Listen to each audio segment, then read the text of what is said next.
All right, I have no idea if I'm actually really successfully live because no one's here yet. Slow start to the evening. That's a thing that happens.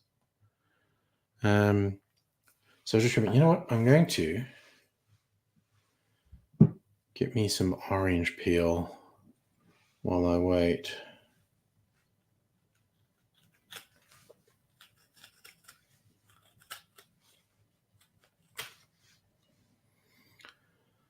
Okay, see how that goes.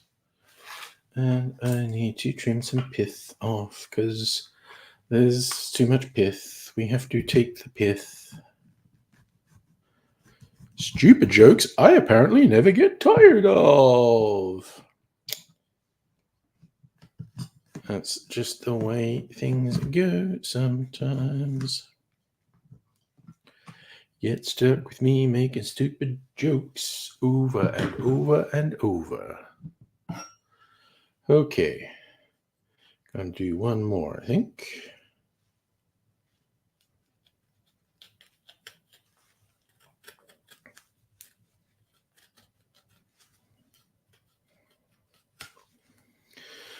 All right.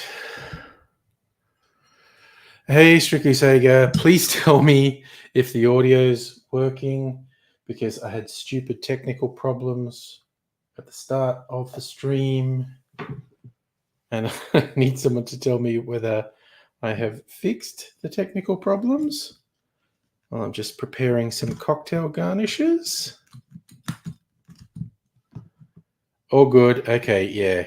StreamYard was doing the random thing it does where it won't recognize my camera or microphone, that it recognizes every other time.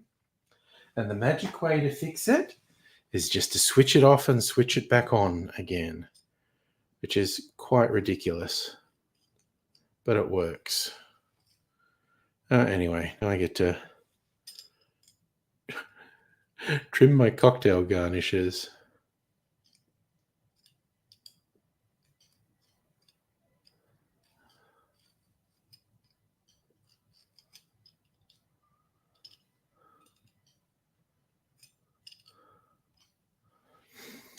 Okay, making it a bit more professional looking. Okay, well, drink-wise, I am making the video for my cocktails of the year. My top 3 cocktails after last week, remaking and tasting my top 10, settled on the top 3, and I'm going to make them tonight. Oh no! Whole week without a sea, your palms are sweaty as fuck. Stay strong, my friend. You're doing a great thing for yourself and people around you. And the world in general. Because, I mean, fuck cigarette companies, actually. They're evil as fuck. So it is not easy. Giving up the ciggies. So good on you for lasting however long. Oh yeah, chocolate Sazerac, cocktail of the year. I'm definitely making chocolate Sazerac.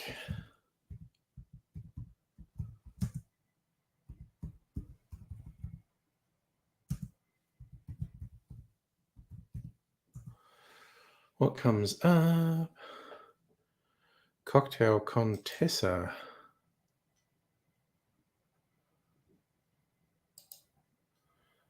The official cocktail of New Orleans.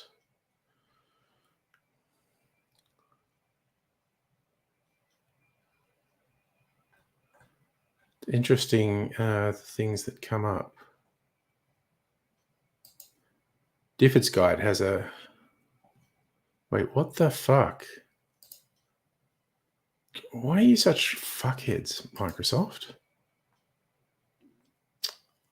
Half a shot of absinthe. It's a lot of absinthe.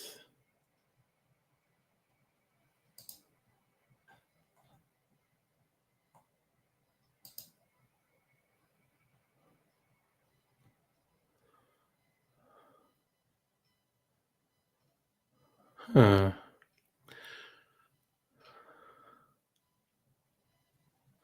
Okay.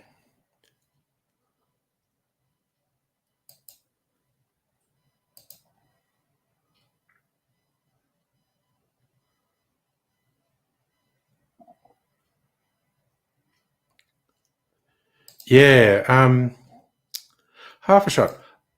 I don't know. I'm deciding that's too much. I'm going to put, I don't know, about a bar spoon or less. Half a bar spoon. Because normally in Sazerac, you do an absinthe rinse. Not a whole friggin' half ounce. Anyway, I'm gonna make the first video. Maybe I'll make the obituario first.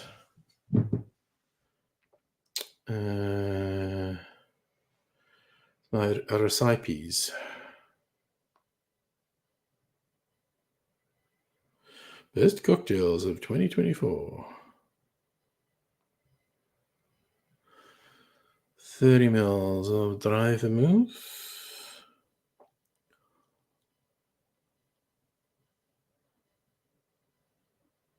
Oh man, there was some good one. It was so hard to pick the top three in this, I swear. But I did it. Okay. The obituario. Right. I need. Oh, how's this? Oh no. Okay.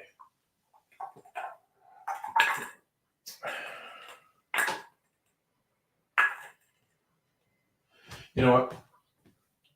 That ice has tempered.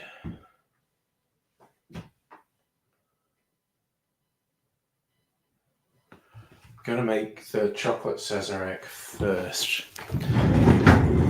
But I intend for it to be the third one in the video.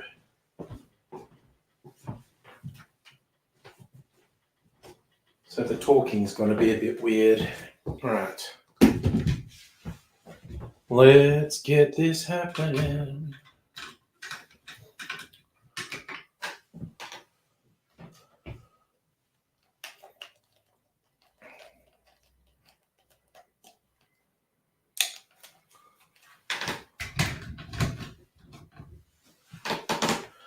Okay.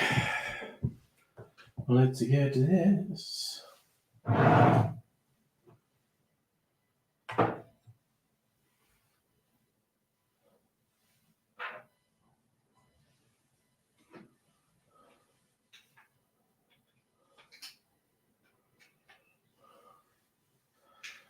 Okay, no, okay. I am going to do an absinthe rinse, I have decided.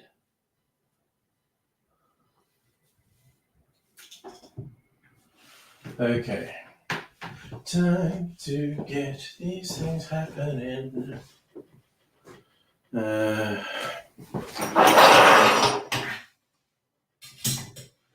Okay, so we want... Wait, what the fuck? Oh, it's here. This... Might as well get my favorite voice on it. Let's do a rye whiskey. My limited edition gospel.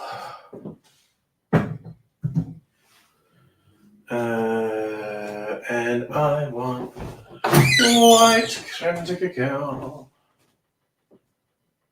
Oh wait, did I use all that up? Oh, I've got peach in here. I don't know, I should use that up.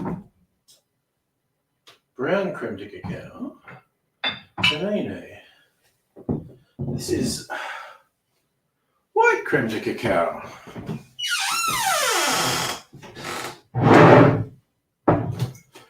And I'll get my classy absinthe for this from the Never Never Distillery. You'll never know if you never drink. Okay, where's my friggin' friend? Erner. I want this. And actually just this. Okay. Where did I put the phone? There. Found it. Fuck me. I'm just busy trying to cause a disaster here, honestly.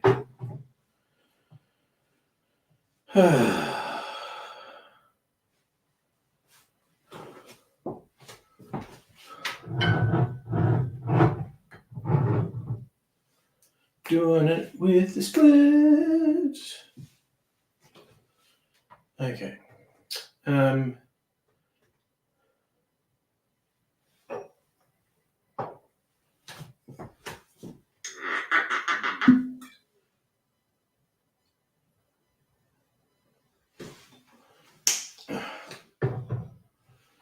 And let's get that ready.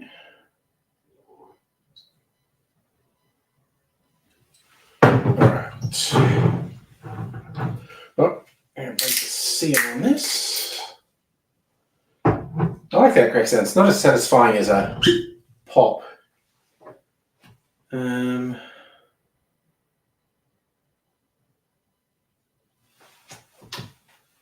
Okay.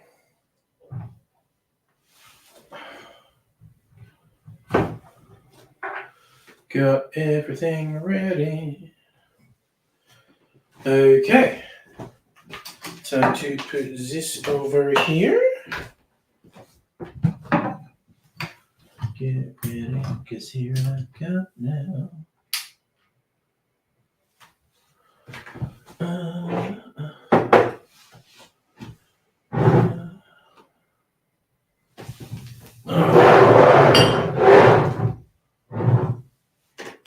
Yeah, what's here?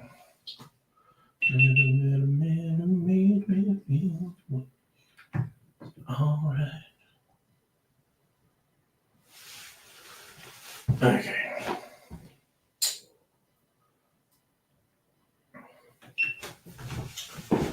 Okay, so first, let's put this in.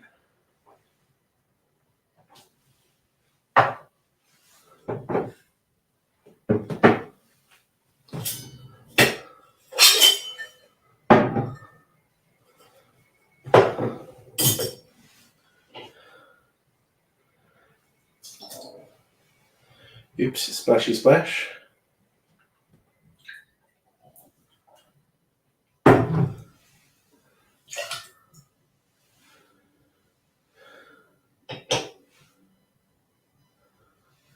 Half an ounce of white creme de cacao. Don't get the glug glug glug from that first pour.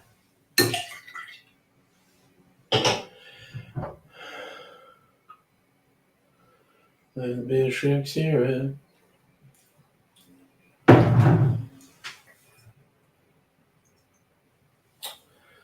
Okay. 2 dashes of Peychaud's bitters.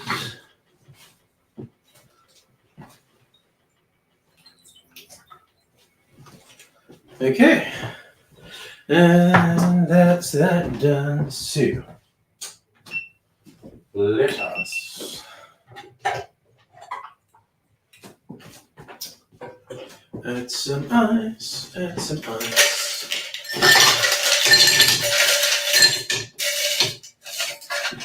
All right.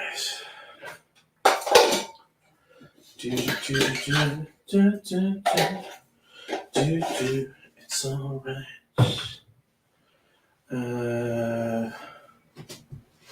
Right. Oh, wait. Let me get a little shot glass while I'm at it. Now, let's start this up.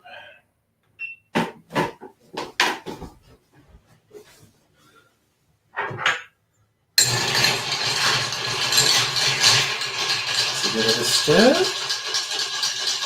20 seconds.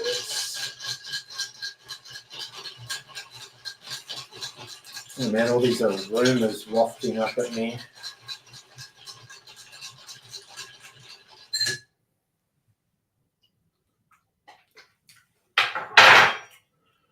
Whew. Put the lids on, don't want to knock anything over. Okay. So.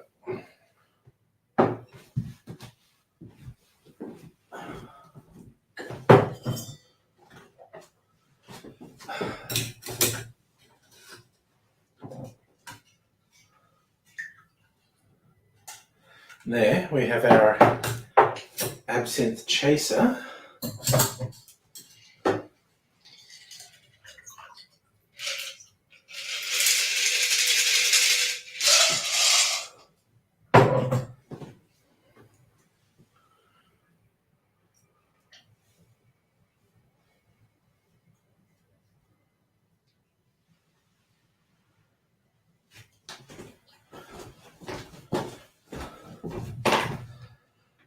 Alrighty.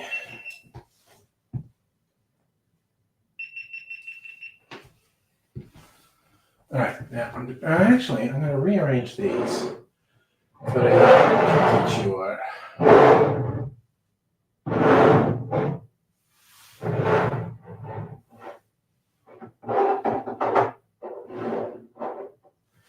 Alright, thumbnail picture. Seeing this is my cocktail of the year, it gets to be the thumbnail.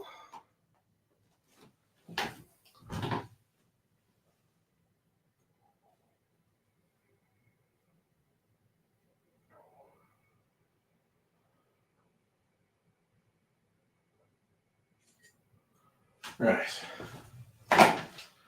Okay. Oh. Und. Right, that's what I'm doing.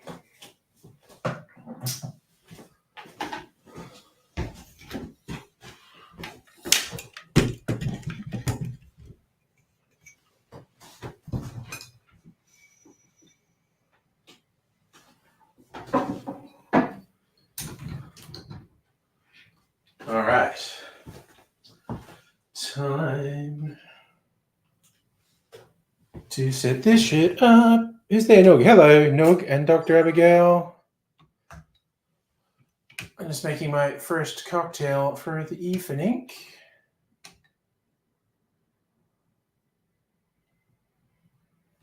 All right. And away we go.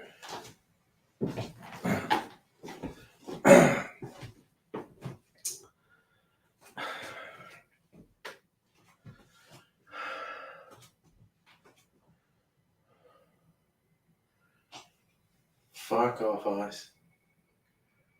Which brings me to my cocktail of the year. It was actually quite difficult to narrow down to a final three, but it was not difficult to pick my number one. As soon as I remade this one, I thought, oh yeah, I remember this. This is a chocolate Sazerac. And when I first made this earlier in the year, I liked it so much. I was kind of obsessed for probably a couple of weeks. I kept making it. It was really good. And now I'm making it again. And I need to refresh myself with how good this tastes. I really like that. And I love the classic Sazerac. So doing this little riff was very interesting, how different it made it while still having that spirit. Interestingly, I had kind of an argument with someone on this on Facebook. And they were, you can't do that, do a classic. And I went, well, you know, live your life like that, you'll just never have anything new.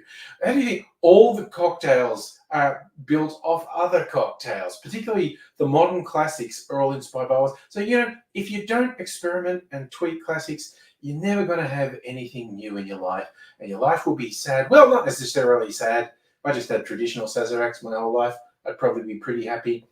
But I really like how this one came out, and I'll quickly show you the ingredients.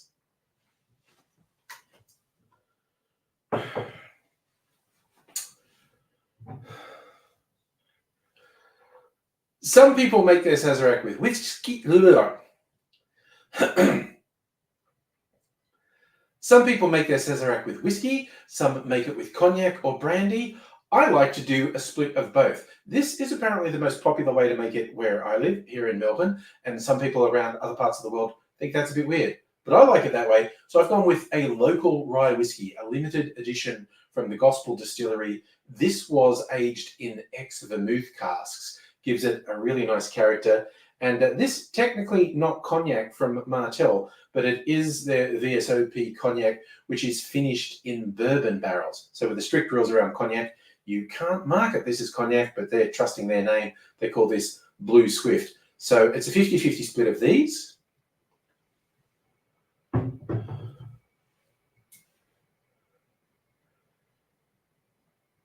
As the name gives away, chocolate Sazerac, it's got creme de cacao. I'm using white creme de cacao.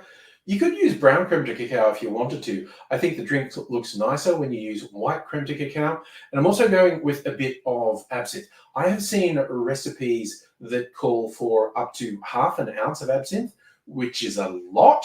And I decided to go traditionally with a Sazerac, there'll be an absinthe rinse. And that's what I'm doing in this case.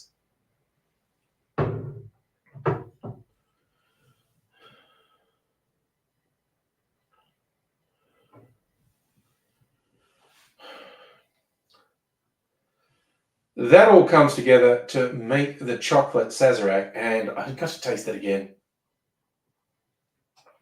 And usually you would serve a Sazerac without ice in a rocks glass, but sexy clear ice time, I had to do it. Anyway, here's how I made it.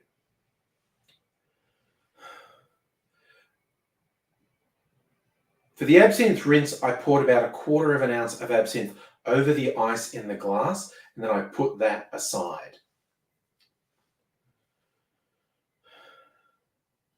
For the drink, in a mixing glass, I put 1 ounce or 30 mils of rye whiskey, then 1 ounce or 30 mils of brandy. Then I did ½ an ounce, 15 mils of white creme de cacao, and 1/4 an ounce, around 7.5 mils of sugar syrup. And I rounded out with Peychaud's bitters, 2 dashes of Peychaud's bitters.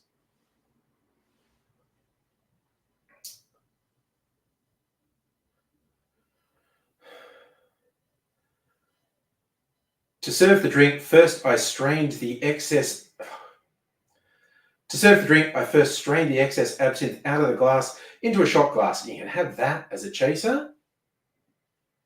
And then strain the drink into the rocks glass over that big chunk of sexy clear ice. And simple garnish, just a twist of orange peel.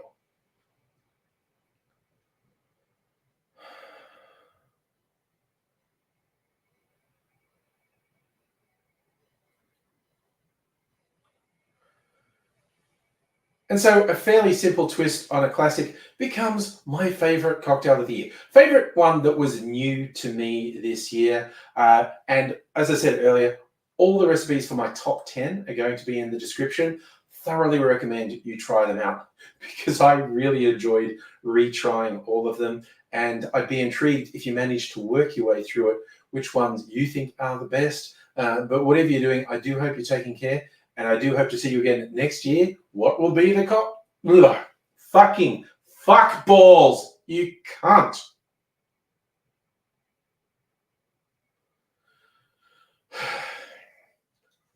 What will be the top cocktails? Oh, fuck, I can't speak.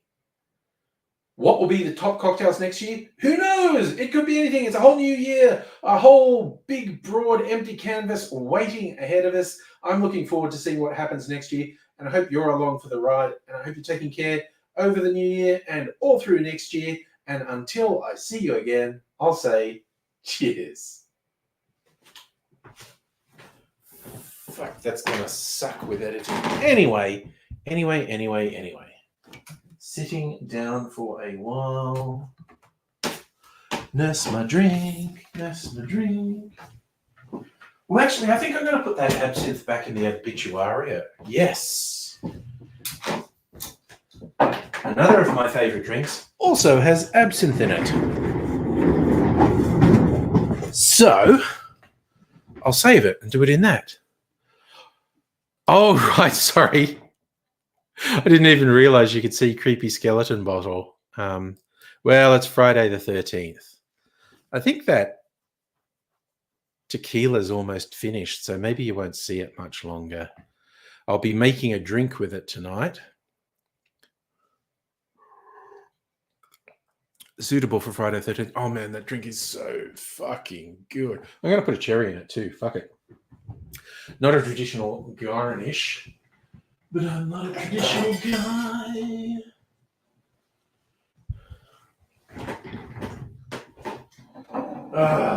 Incidentally, what I said about getting in an argument with someone, that actually happened. And I was very calm. And I didn't say, shut the fuck up, you dickhead. But I did say, you're missing out. If you don't experiment, you're missing out. Ugh, chronic fatigue. Damn. Yep. And you never know when it's going to hit critical either, do you? Okay. Where's a skewer? I'm going to put a cherry, or, let's see. Let's see how many cherries come out when I spear it. Let's see if I can get it first go. I love getting it first go. Shazam. Yes, it's one. But right through the middle, first attempt. So far as signs and portents go, that's a good one. Oh, Safi, you pre-voted for New South Wales council elections. I saw an interesting article today that's pointing out because the Liberal Party fucked up and didn't get all their candidates in, a bunch of absolute loop job fringe conspiracy theorists are probably going to get seats on councils. That'll be fun. Creepy skeleton bottle you can handle, but creepy plush. Oh, Tom Kitten. I don't know. Mrs. Angry thought it would be a good idea if Tom Kitten was on my chair. Why does everyone think Tom Kitten's possessed? He's a child's toy. Not a dead Elizabethan child. Oh, no, did you not hear this story? Okay, it was friggin' bizarre, right? Statewide council elections happening, and the major Conservative Party missed the deadline for the majority of their potential candidates, which has resulted in significantly fewer people standing for election. So people who otherwise would not have got in are going to get in. But yeah, it was a colossal fuck up. Like, how do you mess up the deadline for lodging your applications? Honestly. So, for fun fact, no libs in your voting. Libs founded your town. National shame. Oh, yes. New South Wales Liberal Party is very tightly tied to the Federal Party. Very much so. And it's probably true of Labor as well. Oh, man, this drink is so fucking good. Oh, man, I'm just going to have so much fun tonight drinking my favorite cocktails of the year. Yeah, it was literally like a you had one job situation. And it's god damn. That's a really big not happy Jan moment. Classic old days. If you miss the deadline for getting your ad in the yellow pages, you didn't go in the yellow pages and you were getting no fucking business for the next year. How the world has changed. And the yellow pages missed the fucking boat because they were stuck in the past. I know, because I was working at the yellow pages right at the point when they were refusing to adapt to the internet. Their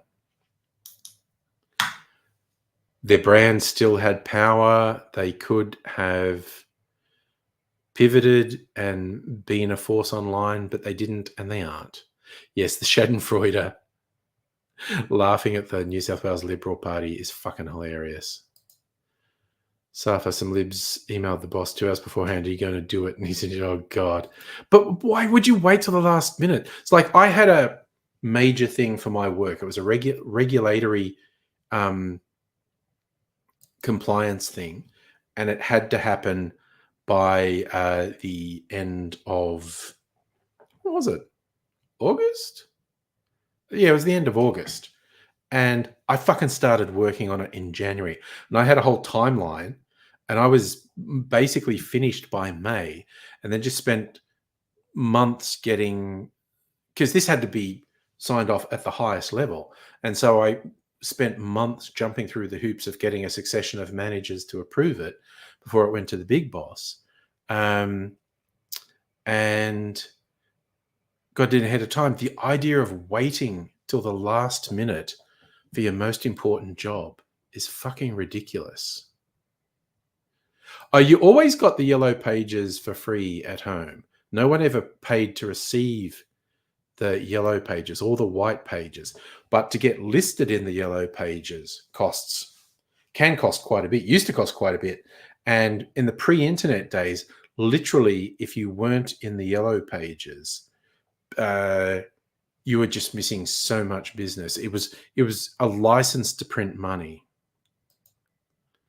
Remember, we still used online yellow pages and white pages website. Yeah, it was shit. They just never adapted to the internet. They could have adapted and pivoted and been a force. In fact, they could have even potentially partnered with Google and said, "Hey, we're the best known business information source in Australia. We have this huge database. Why don't we work with you?" But they fuck up. Yeah, and you're right, Safa. The particularly the capital city yellow pages were like this thick, and now they're this thick. They still exist to a degree, but yeah, just fucking Raise was oh god, I don't even remember. Early 2000s? Right at the tipping point where they were still a brand that was worth something, and they could have been something online, but they fucked up. They fucked up. Tried to explain to them, like, yeah, you're protecting the print business. And yes, the print business is huge and makes you a fortune. And currently, you don't know how to make money from the internet, but we could work on that. But here's the thing. The value of the yellow pages next year, it might be really high too. The year after, it might be really high too. But there will be a moment and it will be like that. It'll flip from one year to the next to being worth this to being worth this. The value would just drop off a cliff and it will just happen like that. And if you wait till that, it'll be too late. And they didn't understand. And yes, Melways and Sidways, the printed street directories were a fucking huge business. Absolutely relegated to irrelevance these days. Yes, some people still get the yellow pages. Very small. It's like community yellow pages, they call it now. Raise, you would have been here sooner, but Slipknot came on. So you jam into Slipknot, but you're finally able to skip out when Billy Ray Cyrus came in. God, it reminded me of comedian who was popular in the 90s, Bill Hicks, popular for being really edgy. One of his routines was going, I'm pitching a show to, the big networks. I think it's going to be a winner. It's called Let's Hunt and Kill Billy Ray Cyrus. It's just like, oh my God.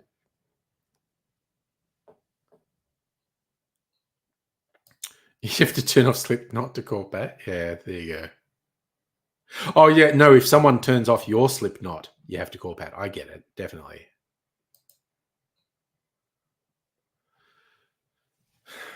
Yeah, no, I get exactly what you're saying. So, oh my God. Yes. Hell yes, that is my cocktail of the year. That fucking rocks. Well, there you go. 8:40. Finished my first cocktail. Oh my God, so fucking yummy. Okay.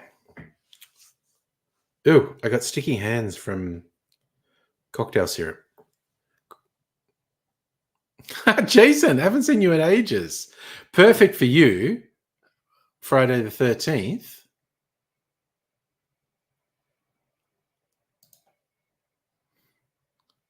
All right, I have to dip out for just a few seconds. Bathroom's just across the hall. I got bloody cherry syrup all over my hands. I need to wash it off. It's so sticky.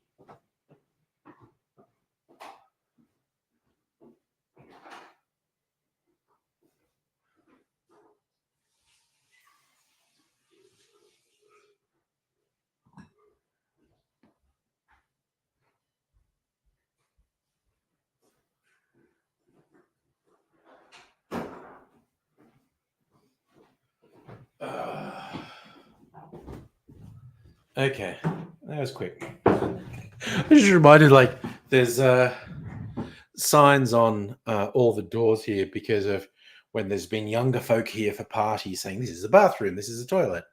And even because we have how many? Well, there's the ensuite. That's just for me, Mrs. Angry. Then there's 2 other toilets. And there was like a sort of cheesy tile paint on the loo at one point. And when I first saw that, and it was when there was this party on, I thought it. Okay, I reckon that's been there all the time, and I'm going to pretend that this isn't the first time I'm seeing it, but it was new, and I was just going. I think I'm going senile because I don't remember that being there, but it was never there. Is cocktail syrup euphemism for cum? I mean, it could be. That'd be more like. Sorry. It's going to be like shrimp cocktails, except if your cum looks like the sauce on shrimp cocktails, you've probably got, at the very least, a urinary tract infection. Yeah, Tom Kitten's probably planning evil stuff for Friday the 13th. Ray's massive black guy with a ginger beard. That'd be a good look. Tried to beat up guards before you started. He got arrested. Spent the whole night waiting for him to get released and come back. Oh, you think he's taking it personally? All right. All right, so got to make cocktail number 2, which from the point of view of me talking to the camera is going to be cocktail number 1. So I'll just get ready. Get ready. Here I come now. All right, so this is our agave martini with absinthe called an obituario, which I really like. Okay. Obviously, it's one of my top 3 of the year. Of course I like it.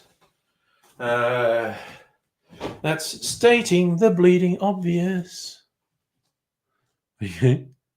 Tom Kitten's planning evil stuff. Well, I don't know. I think he likes it. I think Tom Kitten likes it. That's my story, and I'm sticking to it. You like supporting my lower back. So I just had a flashback to that meme about with Britney Spears. It's like, once you pass 30, it's like, instead of my loneliness is killing, it's my lower back is killing me. Right. Why couldn't you come in? Just looking at, I've got too. Why did I buy so much blue curacao? It's very strange. Okay, so tequila, mezcal, vermouth, absinthe. Ooh, some saline. Why not? Because I'm a saucy professional. Okay, so.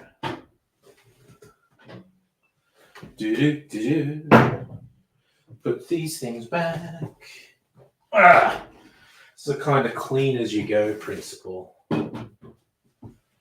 Try and maintain some semblance of order in the bar. Peloton de la Muerte. Do you remember the joke? There's some weird film about spies with can't remember the actor's name, but the couple were pretending to be sort of suburban married couple, but they were actually like killer spies. And I think they were in Mexico, somewhere in South America, and this guy kept popping up trying to rob them and would pull a knife out and go, "My name is Muerte," which means death. And he'd go, "My name is Muerte." And they go, "Hi, Morty, how are you?" No, it wasn't Mr. and Mrs. Smith. It's older than that. I think Kathleen Turner might have been the woman, and I can't remember the guy's name. He's playing Ronald Reagan in a movie that's about to come out. Everyone's guessing Mr. and Mrs. Smith. Wasn't Mr. and Mrs. Smith. Reut, you bloody well, Reut. Okay.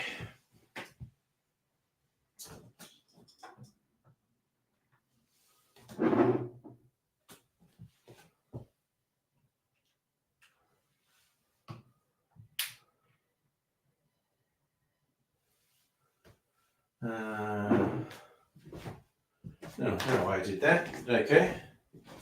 So we are going. Tequila.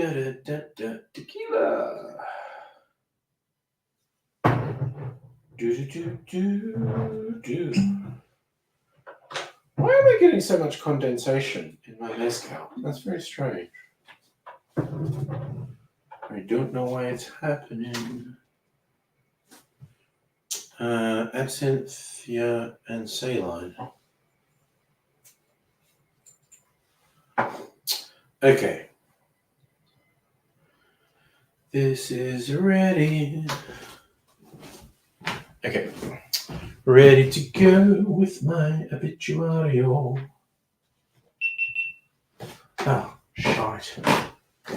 I should do this.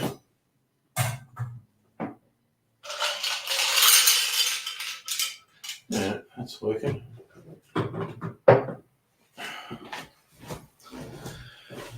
Okay.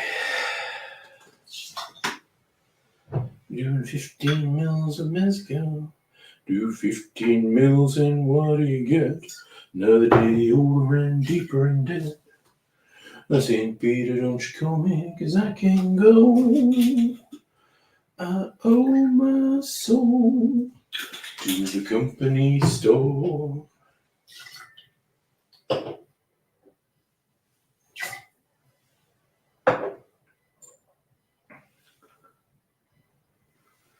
There we go. Look at me, Mr. Professional, put fucking drops of saline in there. I was born on when the sun didn't shine. Picked up a shawl, went to the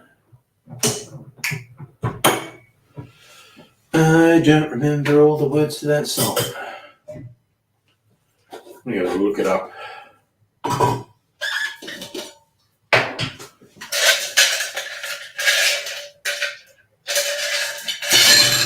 Ooh, that's a lot of ice. What the fuck?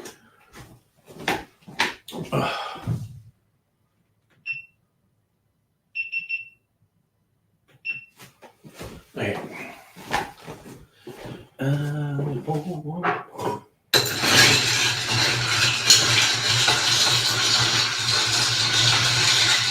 So much ice in here. A little bit of ASMR. So I don't know, it's not that gentle a sound. It's the right one, don't get you in the left one will.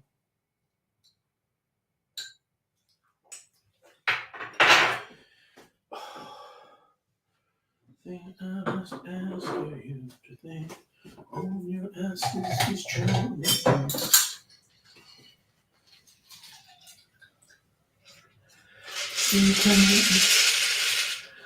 better step aside. A lot of men did, and a lot of men died.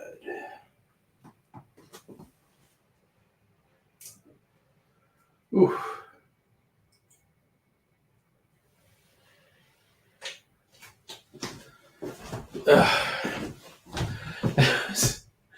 It was weird. I tried to twist that orange lemon peel and it just split.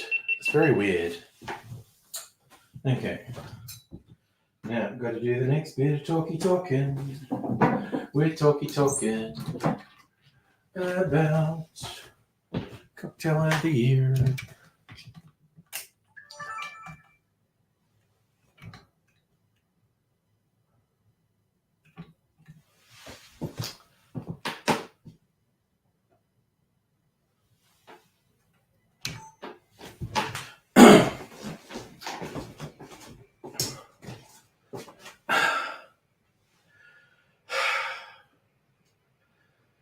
G'day, cocktail lovers. As we approach the end of the year, I decided to have a look back. All the cocktails I've made, which ones were my favorites? And I've made over 150 cocktails on this channel this year.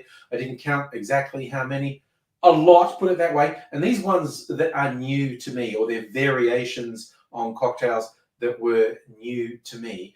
And I did keep little notes in the cocktails when I uploaded them if I thought it was a particularly good one, like a 9 out of 10. And this is a little bit of trivia. I was surprised how many of my favorites were cocktails I'd made as shorts. Like when I choose between making a longer video and a short, because I like to mix it up, because who the hell knows? Maybe that works with the YouTube algorithm. Who knows? But when it's a short, I just see a recipe and go, I can make that really quickly. That'd be a nice, neat, short video. We'll do that. And I don't have really high expectations of it. And quite a lot of the shorts were among my top 10 for the year. So I just thought some of them needed to be shared with you in a bit more detail. Now, over the last week or two, I spent time looking back at the cocktails I'd rated the highest, remaking them. I had a top 10 and I really got tough and I brought it down to a top 3 cocktails of the year. And that's what I'm going to share with you now. Although in the details for this video, I will put the recipes for all of the top 10. And I really recommend you try them. Not all in one night, pace yourself over a period of time to try them, but they were all exceptionally good. Cocktails I'd rate at least 8.5 or 9 out of 10. I could just keep having them.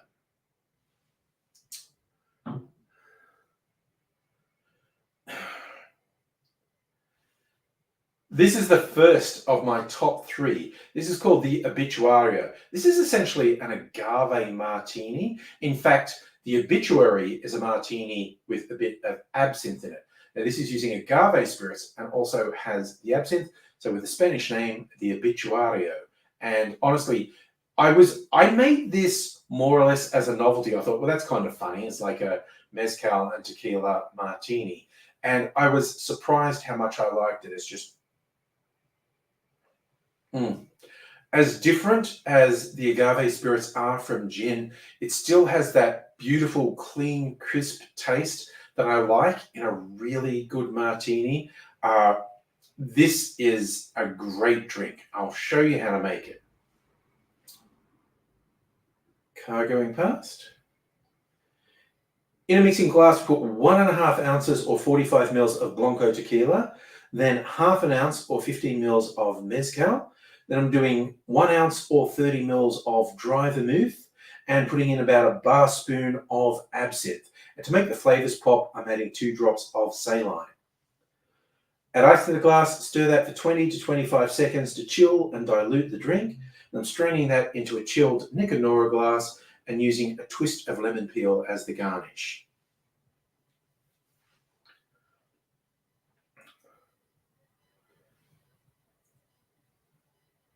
Like I said, even though I'm using the agave spirits, this really has the spirit and the vibe of a martini. So you could make it your way. You could make it dirty. You could use an olive as the garnish. It's really worth experimenting with.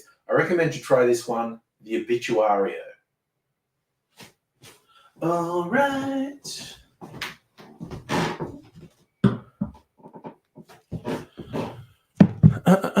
Turn some things off and then I'll sit down for a while. Ooh.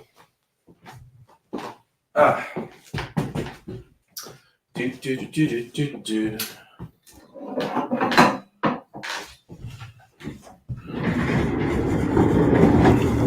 All right. and I'm sitting down.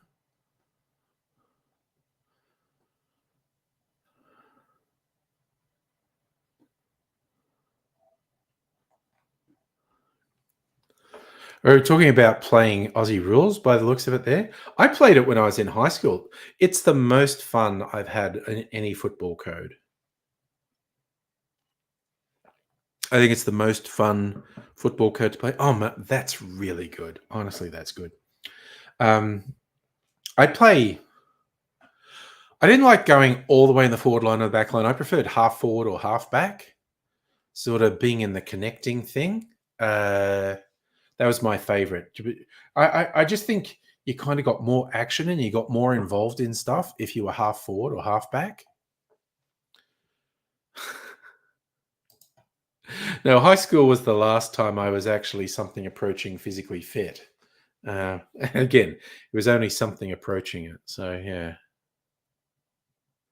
Oh, Justin, you had that conversation with the principal and he was horrified. Well, that's the appropriate reaction, honestly. Holy shit.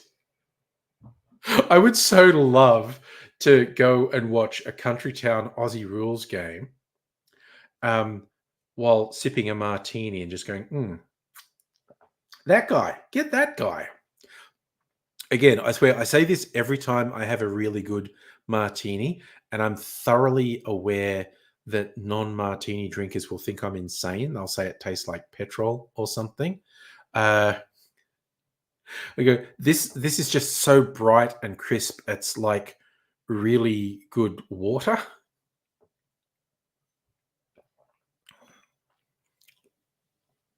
Oh man, that's just fucking great. Like to see if okay, see, when I was about 16, I did 12 months quite intensive boxing training. I didn't box competitively, but I did the training really intensively for about a year.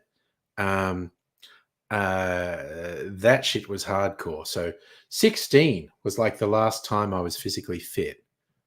I haven't always been a fat bastard. There was a period in my 20s where, because I was poor and couldn't afford to eat, I was reasonably lean. But that's not physically fit. That's starvation from poverty. But yeah, I don't think I've been physically fit.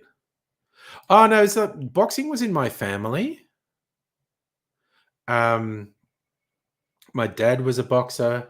My older brothers did boxing. You know, it was back in the day. It was the Police Boys Club. It's the Police Citizens Club now, youth club, and you would do boxing. Oh God, Jason, YouTube won't let you describe where you've been. My word, that's a tease. Are you on my Discord? You could go and put it on Discord. Oh God, if I had it, and I don't have it handy, I would show you my acting headshot from when I was in my early 20s, the young, sexy me. Oh, yeah. My dad was one of the best known amateurs in his day. He was often, I've seen the news clippings, he was called the Bush champion. He won almost every bout he was in. But again, he quit when he got married at about like 21 or something. So he never got his head bashed in. Okay, you know what I'm going to do? Just for a laugh, because Toby wants it. See if I'm logged into Facebook here. Am I logged into Facebook here? I am. Okay. So my profile, photos, photos of me. Okay, I just need to scroll back through because I'm such a fucking narcissist.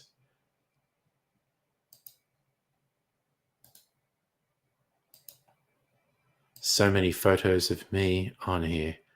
I got one I got to save in case Pat comes in here today. Oh,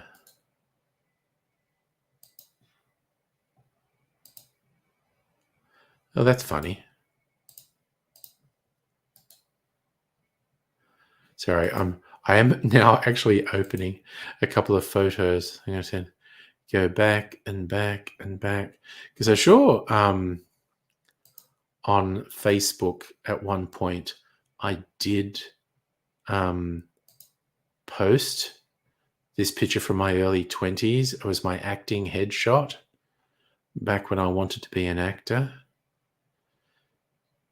Jesus, I've posted a lot of pictures of myself on Facebook. What a fucking narcissist, honestly.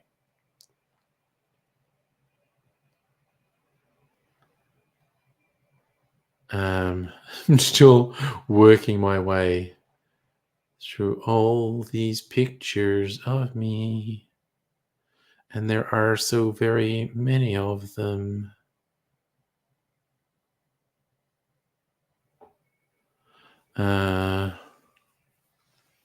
Working my way through the pictures.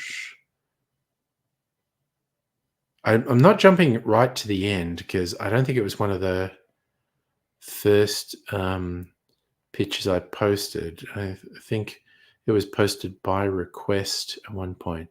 Oh gosh. The photo of when I first met Salumi. I won't post that because it might give him body dysmorphia.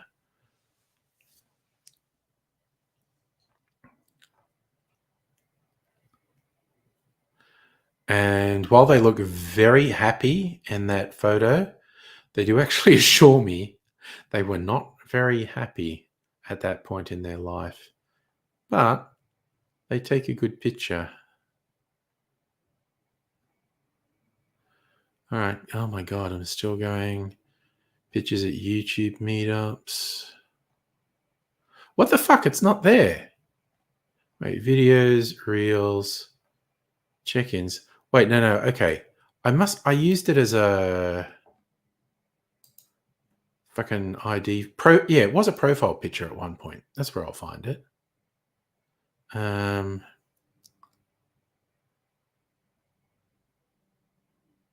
Ooh. Okay, that's one old one. Oh my gosh. My uni graduation photo. Okay, and that's okay, it's tiny. Okay. Wowzers. Okay.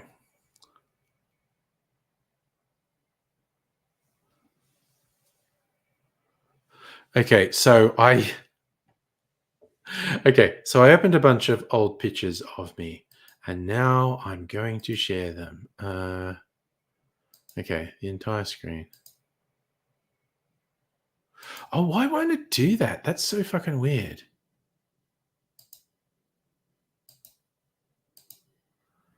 This is tiny. You can't even see this. It's ridiculous. Okay, so that's my acting headshot. You can't even see it. It's tiny. I just put a really tiny version, I think.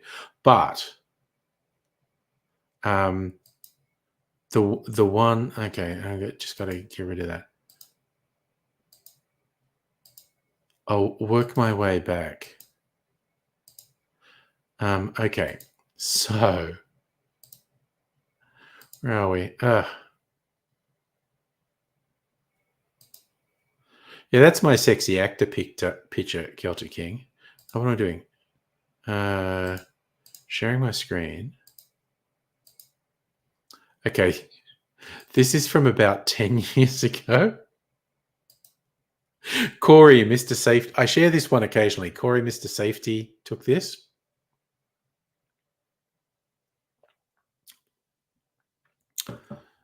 So this is about 10 years ago. Somewhere between 10 and 15 years ago anyway. And yes, I was drunk, but Corey was being a bastard. He knew because of the way I was talking, if he took a photo with a flash, it would freeze me like that. The first one, I'm about 20. That's my acting picture. So I'm about, okay, so about 23? Early 20s anyway. So there's that one. And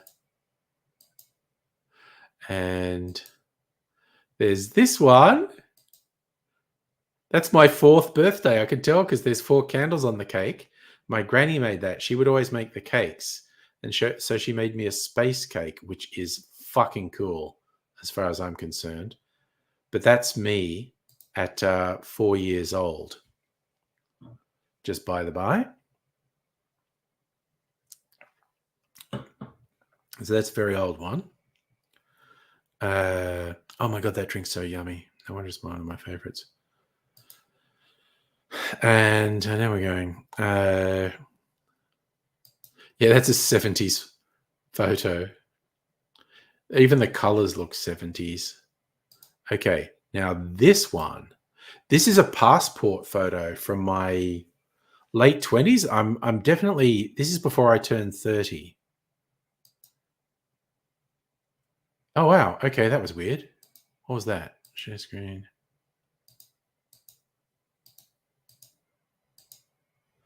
This is a passport photo. Again, that's not very big, but that's a passport photo. That's like before I was 30, I think. Maybe I'm in my 30s there. I don't know. I actually don't remember which passport that was. But I'm fairly young there anyway. But okay, now here is me graduating from uni. So I'm looking very, very baby faced in this. I am about 22, 23 in this. That's the most baby faced adult me photo I have. This predates the acting headshot by a year or so. But yeah, that's the most baby-faced adult photo of me I have. I'm graduating from uni. So there you go. Blast from the past. Okay, now Ray's shared one. I actually need to get that from the Discord. Where did we go? Load in the Discord. Okay, I do like this one. Oh God. I also wonder, it looks like, okay, where are we? Need to kill a few things. Okay. So Ray's like sitting on a railing. I worry that you're up somewhere high in that picture, and the classic thing of the camera flash making your eyes red. I worry that you're up somewhere high there.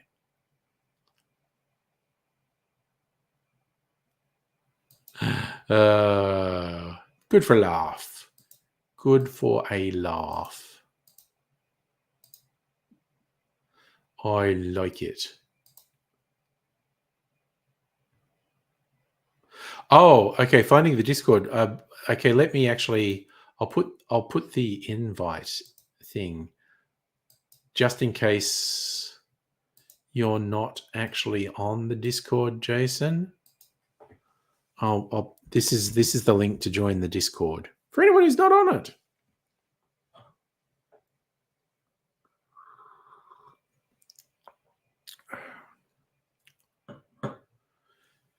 Yeah. Oh, I love that way. Yeah, I think it was an amazing time. Wish I was there. Yep. I get what you're saying.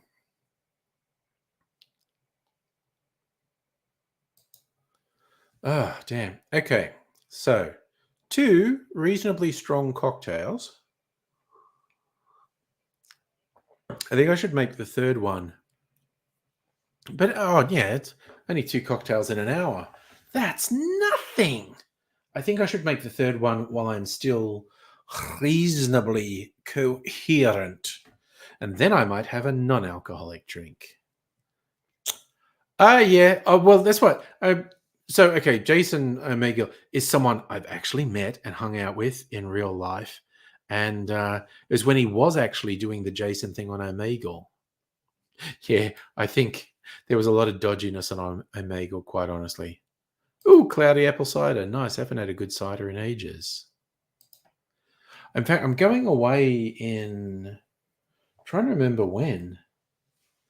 Oh, it's okay. Grand final weekend. I'm getting the fuck out of Melbourne, so I won't be doing any streams on grand final weekend. And I'm gonna go and visit my favorite cider maker in Geelong.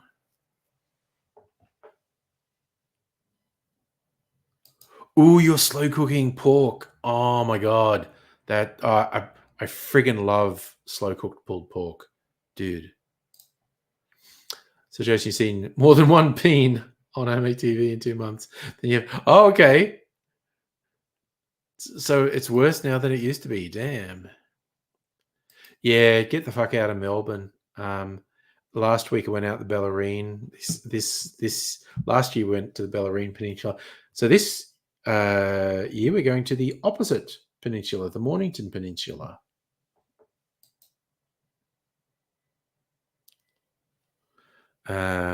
So gonna have a good time visiting some good places. Justin, if I could go back in time to possess my younger self, depends. Like it's the whole thing. Like, what would you tell yourself? You know, well, you got to tell yourself, you know, buy shares in Google, do Bitcoin mining as soon as it's a thing, because it's just if you had that knowledge, it's just easy bullshit ways to get rich. But also, you know, if I visited myself at a time when I don't know, I wasn't necessarily particularly happy, things weren't necessarily perfect. Actually, I would tell myself, you know what, it all works out. You've got ups and downs and roundabouts, but it all works out. So get it. Mornington's great. So the Mornington Peninsula is out past Geelong. It's the other bit around the two bits that go around the bay. The Geelong side is the Mornington Peninsula. The Melbourne side is the Bellarine Peninsula. Oh wait, or am I getting that back to front? Am I getting that back to front? I think I'm getting that back to front because I'm a goddamn Egypt.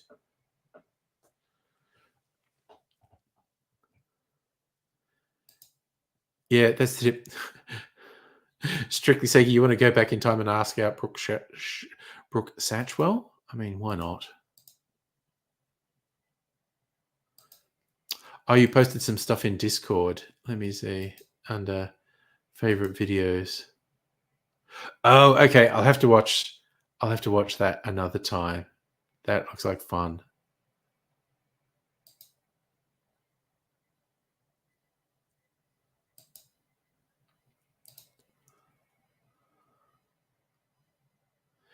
Tell yourself to finish school would have made life more simpler if you had. Yeah, okay. Hey, yeah, Jim. You know, you're getting old. Language evolves. When did an invitation become an invite? Roadside assistance, roadside assist. Well, you're right. Language changes. The internet makes language change at a phenomenal rate.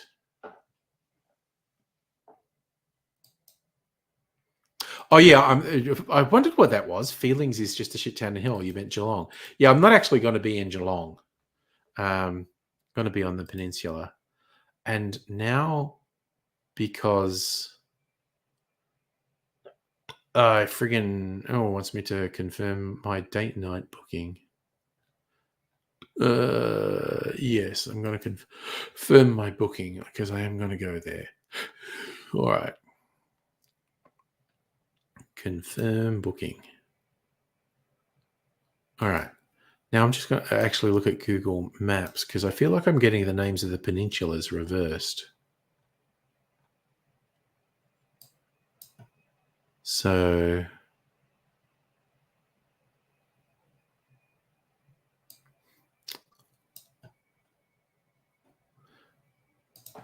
I'm going to go just at Mornington Peninsula. Yes, okay. The Melbourne side of the peninsula is Mornington. The Geelong side is Bellarine. I think I got it completely reversed because I'm not very smart, honestly. But We like going. Dramana is a great midpoint on the Mornington Peninsula, and there's a couple of really good distilleries there. But grand final weekend this year, we did go to Dramana grand final weekend last year.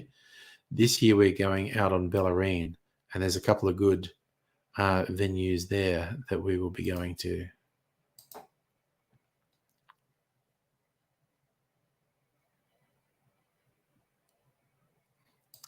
Yeah, I kind of feel like, Rays, though, if we really went back in time and talked to our younger selves would go, fuck off, you boring old bastard.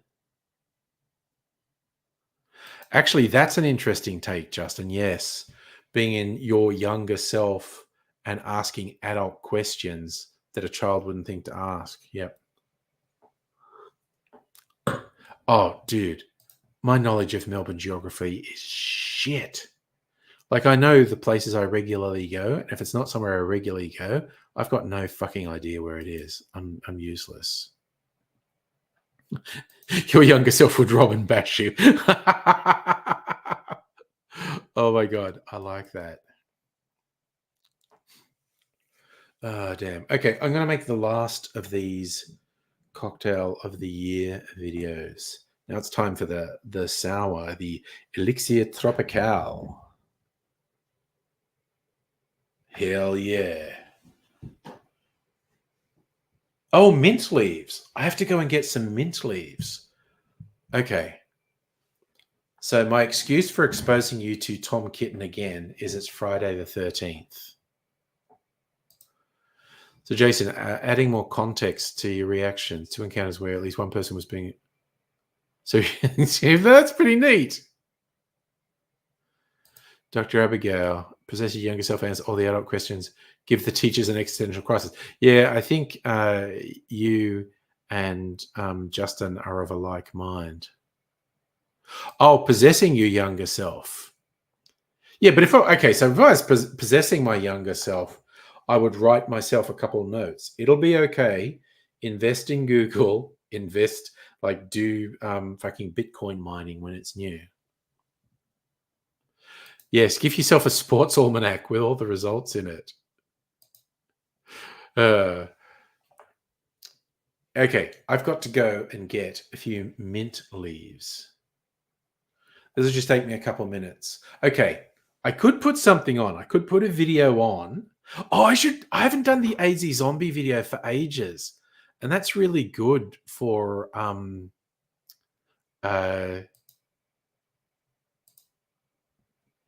oh no.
Wait a second.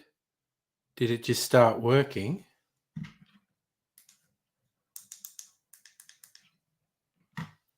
Did it just start working spontaneously? Mein Gott.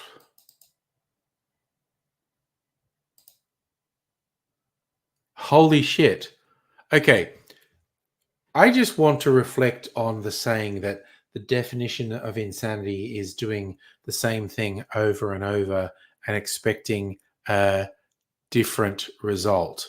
Uh, all I did was the same thing over and over, and for no apparent reason, the 50th time, I got a different result. So, what the fuck? Honestly, StreamYard, you fuck. Like, 9 times out of 10, StreamYard's great. When it fucks up, it fucks up. Honestly. God damn it.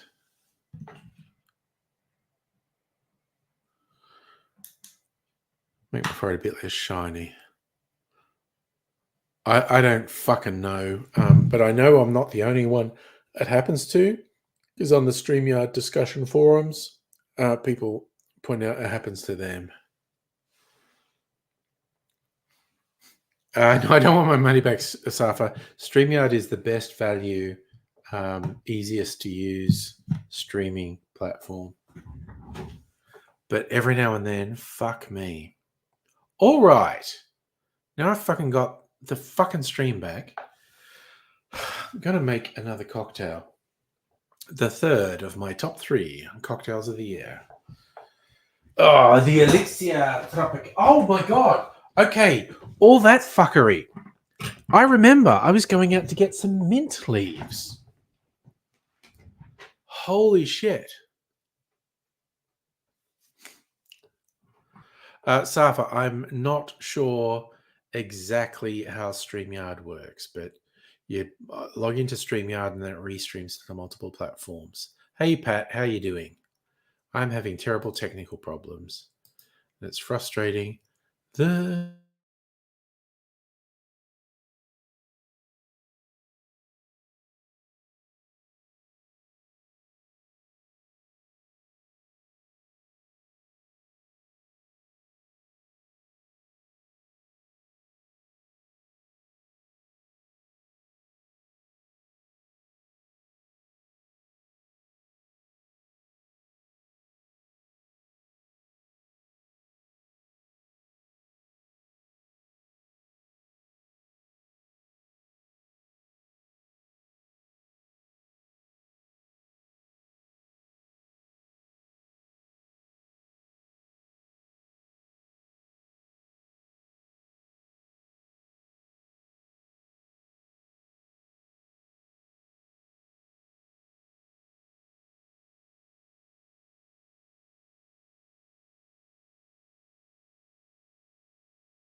Okay, I actually think this is fucking working now. Good goddamn. No. The actual stream never ended. It's just I couldn't get into it. But you know what? Twice I've tried to start YouTube. So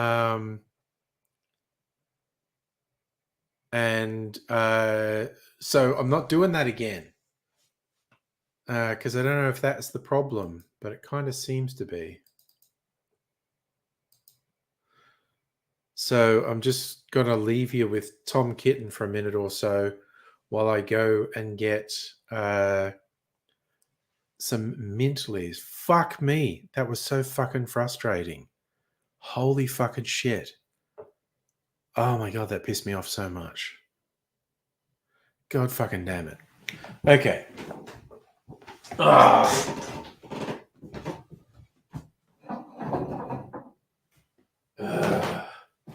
Wait.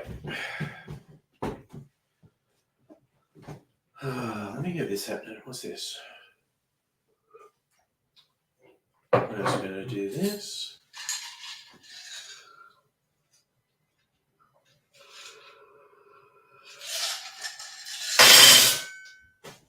Okay. Get that out. Okay. I'm going to get some mint leaves. I'll be back in a couple of minutes. All right. I won't put Tom Kitten there. If Tom Kitten's haunting and causing it, we'll hide Tom Kitten.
I swear to God, fuck this noise.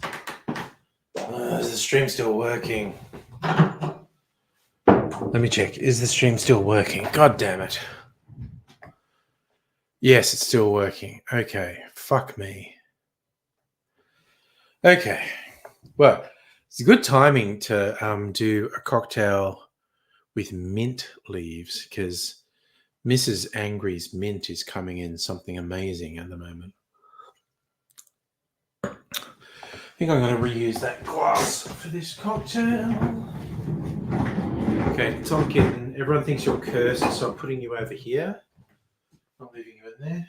I'm going to put this here. That there. Bring this camera around here. Also, just look at the size of these goddamn mint leaves. They're huge. Huge mint leaves. Okay. Where's my phone? Right, I'm gonna get the ingredients for the elixir tropical. White rum and lime juice and orgeat and maraschino. Okay, so these go back. This is not really happening. You betcha life is. Okay. Lime juice and orgeat. White rum.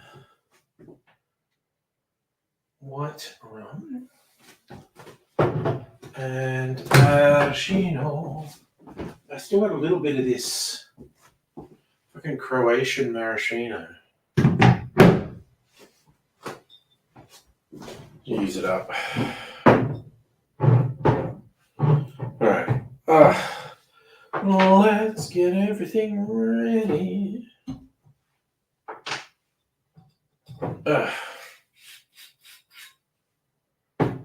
Alright. Lime juice. A fresh lime. Do. We do 60 mils of white rum.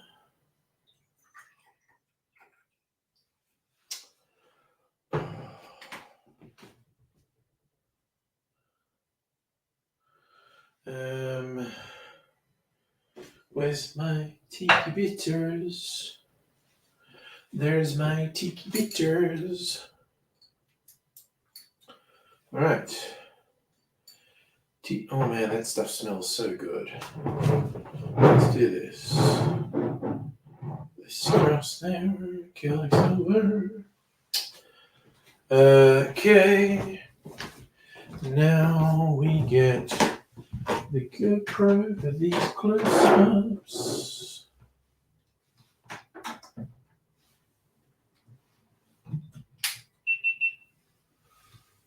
What do we got here, GoPro? Slow-mo on the GoPro. That's what we want. All right. Oh, what the fuck? Oh, no, that fucking slipped. There we go. We even do this a little bit. All right. Lime juice.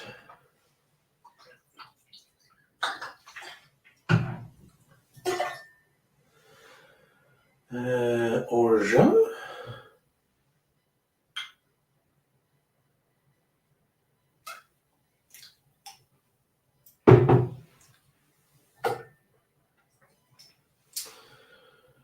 Maraschino liqueur.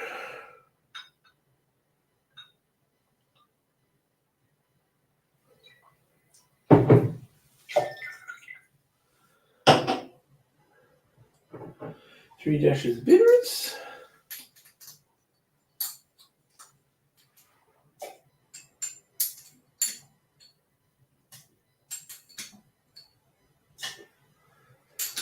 And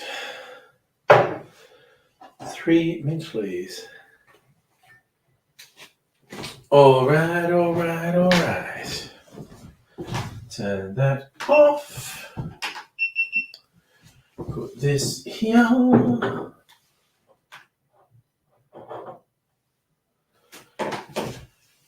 Okay. Ice. In fact, let's just put all the ice in there.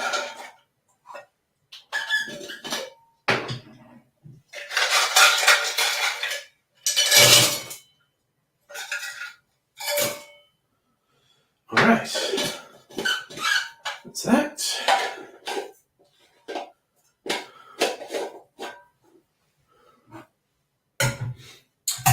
Okay, ready to go.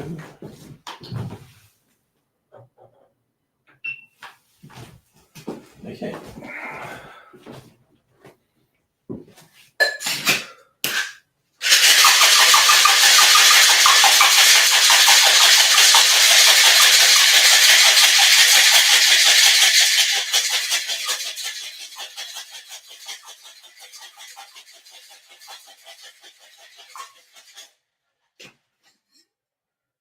Okay. All right. We are going to want to fine strain this because I don't want any little bits of mint leaf in my drink.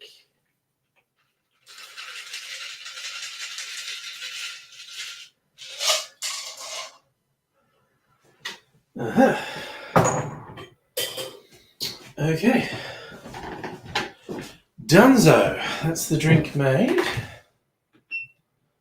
Now I've got to do the talky bit, so this will just take a couple of minutes. Ooh, and then I'm going to sit down.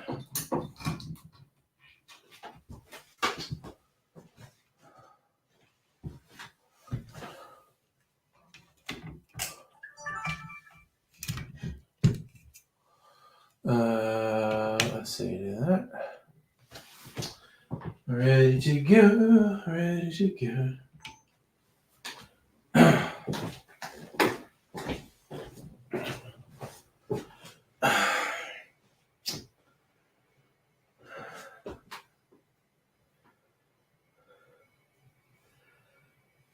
The second cocktail in my top 3 is a sour. It was one of 2 sours that were in the top 10. It's called an Elixir Tropical. I have to admit, when left to my own devices, most of the cocktails I make are the boozy stirred down variety. But every now and then I make a sour and it's a really good sour and I go, oh yeah, I should make sours every now and then.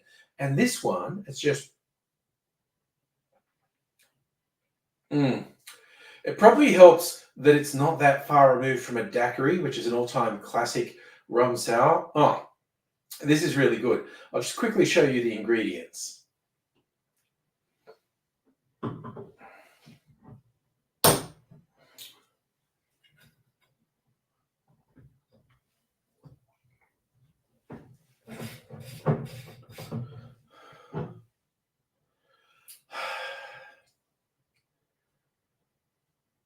This is a white rum cocktail. I'm using a locally made product from the Killick Distillery. They're silver. This is an actual really funky white rum. Some white rums have barely any more flavor than vodka. This is a very flavorful white rum, and it works really well in this.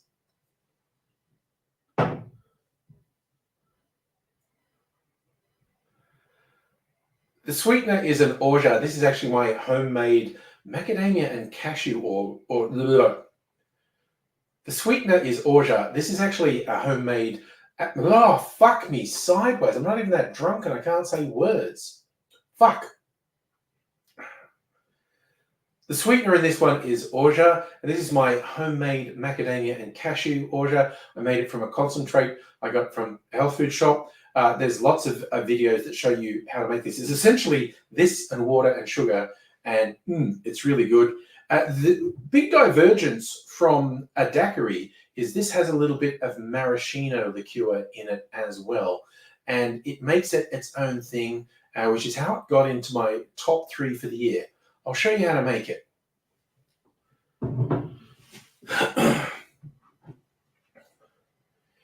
In a shaker, we put 2 ounces or 60 mils of white rum, then half an ounce or 15 mils of lime juice, then 20 mils, 2/3 of an ounce of orgeat, then around 1/4 of an ounce or 7.5 mils of maraschino liqueur.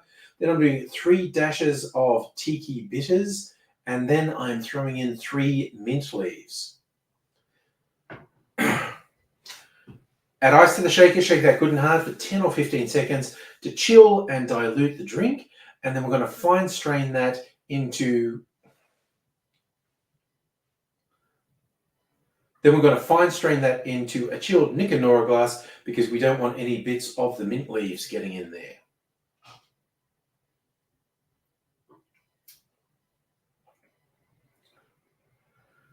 Or if you do like to have a little bit of mint leaf in your drink, don't fine strain it. I fine strained it, and this has come out really well, which is why it's one of my top 3 cocktails of the year.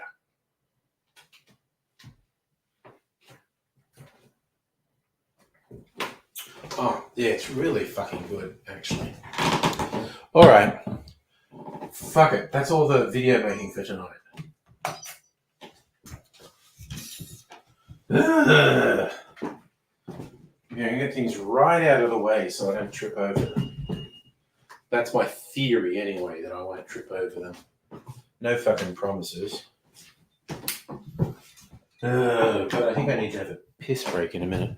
Maybe drink this drink, have a piss break, and then drink something non-alcoholic. God fucking damn it. Ooh. Oh man, it was a sad day when Olympic Donuts went away. But yeah, I loved the Olympic Donuts with the weird dolphin thing that injected the hot jam into them. Mm.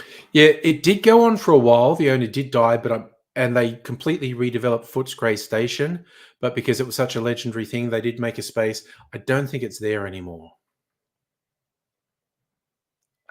It looks all milky because of the orchard. Oh man, this is actually really fucking good. They initially did reopen the donut place in the redeveloped Footscray Station, but I'm pretty sure it's gone now. I'm not 100% sure because I don't get over that side of town, but I'm pretty sure it's. Oh, okay. Guess what? We're on the fucking internet. Let's look. Is Olympic Donuts still at Footscray? Was a local business. It closed in 2017. Okay. Wow, permanently closed. That 2017, that's a long time ago. Yeah, I mean, maybe I was last at Footscray in 2017.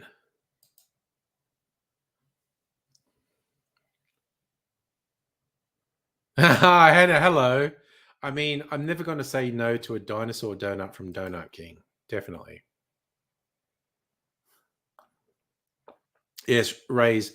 The world is poorer for Olympic donuts not being at Footscray. Man, this is really fucking good. I swear to God. Oh, I'm so glad I did this best cocktails of the year thing because they're really different and they're all really good. Oh man, this fucking rocks. Oh, oh, fucking yum. God damn, dude. Oh yeah, there's decent ones in Vic Market. There's a few good ones. Justin, what are you saying? Psychologists. Sorry, I feel like I missed something. I don't know the context for that, Justin. Oh yeah, Walker's Donuts is okay, actually. Definitely, yes.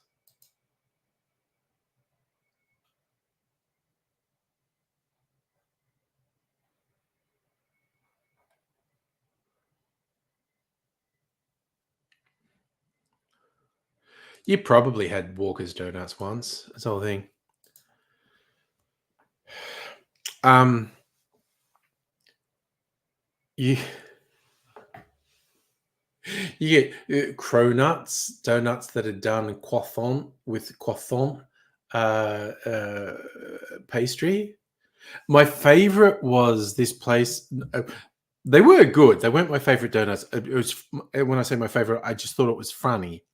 There's a place in the city that has a confectionery they call bro nuts, and I thought, are these donuts for bros? It's like, no, they were donuts made with brioche pastry. They're really fucking yummy, but the name bro nuts just cracked me up because it was like, are these donuts for bros? Safa, I would agree. Two 5% ciders, you don't want to drive now. You're probably in half Tim Smith territory at that point. Same as me. It's taken me, what, 2 fucking hours because of that fucking technical fucker to have 3 cocktails. But I definitely wouldn't drive now. But I'm still only half Tim Smith. 3 cocktails in 2 hours. Oh my God, that's so fucking yummy. God damn. Damn, Daniel. Back of those vans. I know, that was the other thing. Bro nuts kind of sounded testicular. Yeah, the Melbourne food options probably a bit wider than Perth. Oh man, sorry, I'm just really fucking enjoying this cocktail. Oh gosh, you've just realized you were hungry. Yeah, I was very sophisticated and had one of my U Foods meals tonight. Oh, fuck, that's good. God damn. This whole making a note of what are the best cocktails and then having cocktails of the year, fucking winning. What do I? Oh, okay. So what I actually had the U Foods was shredded beef ravioli and tomato sauce. Fucking good, actually. Um, really quite nice. Don't necessarily want to do ads for those fuckers, but god damn it, when it's good, it's good.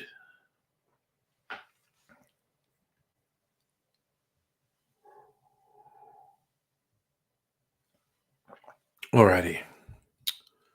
Oh, look, all my ice has been melting over 2 years. 2 years, 2 hours. Okay, I'm definitely half Tim Smithed. I'm saying the wrong words. Ooh, Chinese stir fry with king prawns and Szechuan sauce. Nice. I haven't had good Asian food in ages, actually. Oh, it's just like thoughts are coming into my head. This place up in Carnegie, it's not that far a drive for me, where they just give these huge fucking thing. Oh my god. Oh well, I'm tempted. Yeah, I think the last Asian food I had was ramen. My young'uns really like ramen, so I got some takeaway ramen a while ago. But I think that was like a month ago. Is $22 a good price? It's not cheap, but if it's good quality and a good serve, that's okay.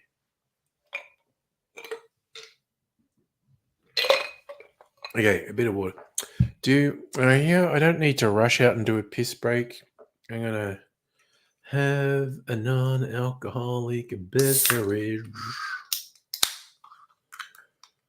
I'm gonna do my blood orange mineral water again. For people who should sponsor me, fucking hell, Schweppes. I talk about this all the time. Sponsor me, you fuckers. And I'm gonna add my homemade clarified blood orange cordial, just to put a bit more flavor in there. I have a huge mic. I do. It's a Blue Yeti. And at one point I had it set up so you didn't see it, but then I don't really care that you can see it. I was looking through TikTok this afternoon. There's some guy. Okay, so like I've got the Coca-Cola flavored Oreos. There's also Oreo flavored Coke Zero, which I haven't seen. I'm going to go maybe look for it this weekend.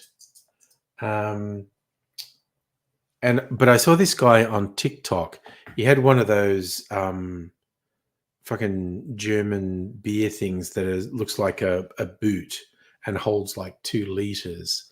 And he poured 2 liters of this Oreo Coke and sculled it. And that can't be good for you. Like he was going, Coke, sponsor me. I think Coke has to go, this is not good what you're doing. Jim, a spoonerism of pot noodle is not poodle. That is actually true. The Reverend Spooner might say that. Reverend Spooner, what did you have for dinner? Not poodle.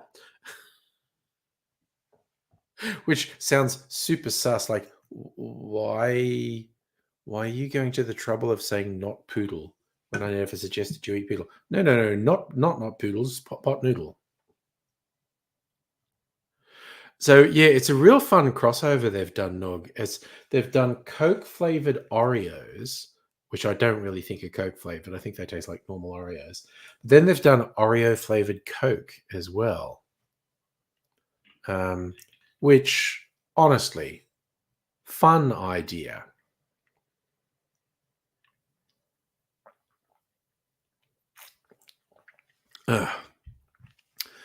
Okay, I'm definitely going to have a pee break at some point. Working my way through that particular drank is gonna keep me going. Oh yeah. Oh, that was the other thing this guy did after sculling 2 liters of Coke. Ripped a fucking massive burp, as you do.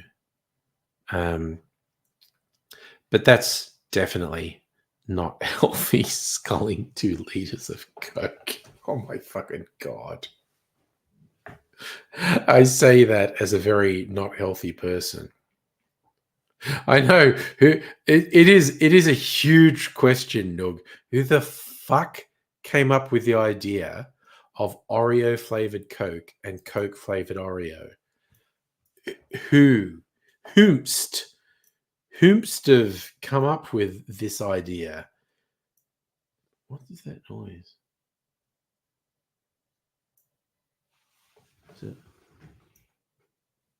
Is this drink? Yeah. Is that coming out in the microphone? This is making weird bubbling noises. Is the microphone picking that up?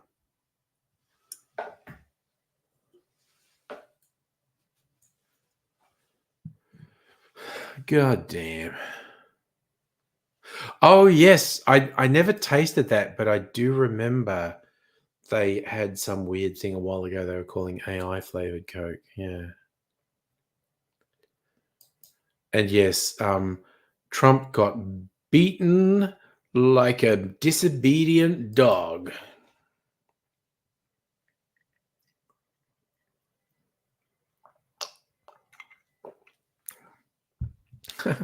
Look, you could hear it a little bit. Hole in the can. No, I was sitting here thinking, am I going crazy? I can hear a noise. And then I put not so much now because I poured a little bit out. But yeah, there was a tiny bit of mineral water still in the can, and it was just making this bubbling noise. It was quite weirding me out. I freely admit.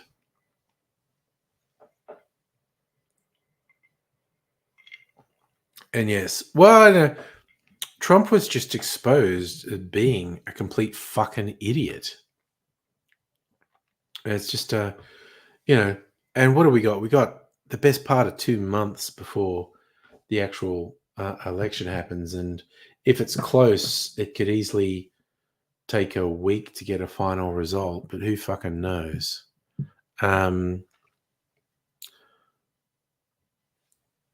But I don't know. Maybe it'll be decisive. At least there won't be that pressure. Like the pressure last time, the handover from Trump and Trump refusing to admit he'd lost, and he still had the power of office, and it didn't quite work on him. But there should be less of a drama if Harris wins with Biden handing over power to Harris. I don't know that they will have another huge angry mob at the Capitol. Oh gosh, your pulled pork. Yeah, Noog, I am super fucking jealous. You're doing the slow cooked pulled pork. Fucking rocks. Oh, are you saying there's going to be a vice presidential debate? Oh my god. Yeah, Waltz would fucking clean the floor with Vance. Vance is a goddamn idiot. Hi, honey. How's it going?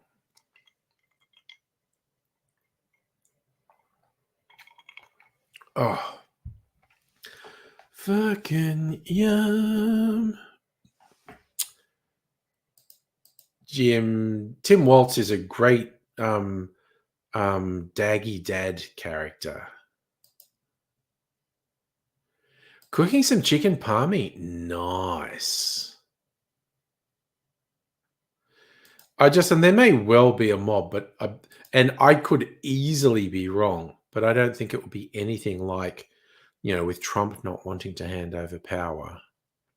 I'm a very strong believer in Palmer as the way to say it, but that's okay. I don't mind. What have you been up to, Heine, for the last 2 hours? I've had some stupid as fuck technical problems. And I tell you what, I'm not going to try and share a fucking YouTube video again after the fucking disastrous fuck up I had when I did it.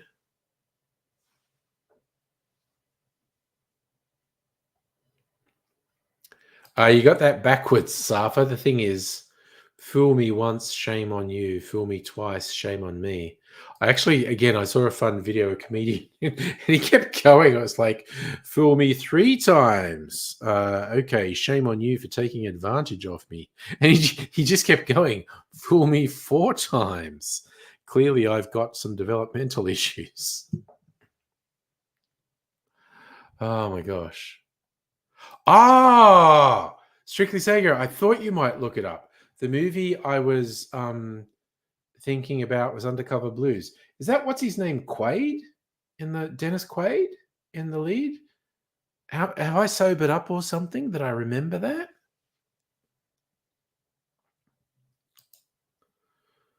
Justin Security and Capital. Oh yeah, it's.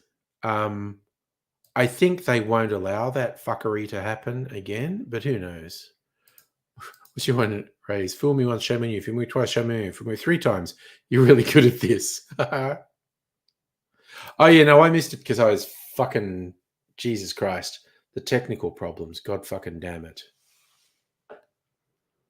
I don't know that my dad was into football. Like in my house, a lot of the family in New South Wales. So we didn't even the VFL wasn't even a thing that anyone knew about in Dubbo. But the New South Wales Rugby League, a lot of my house went for St George.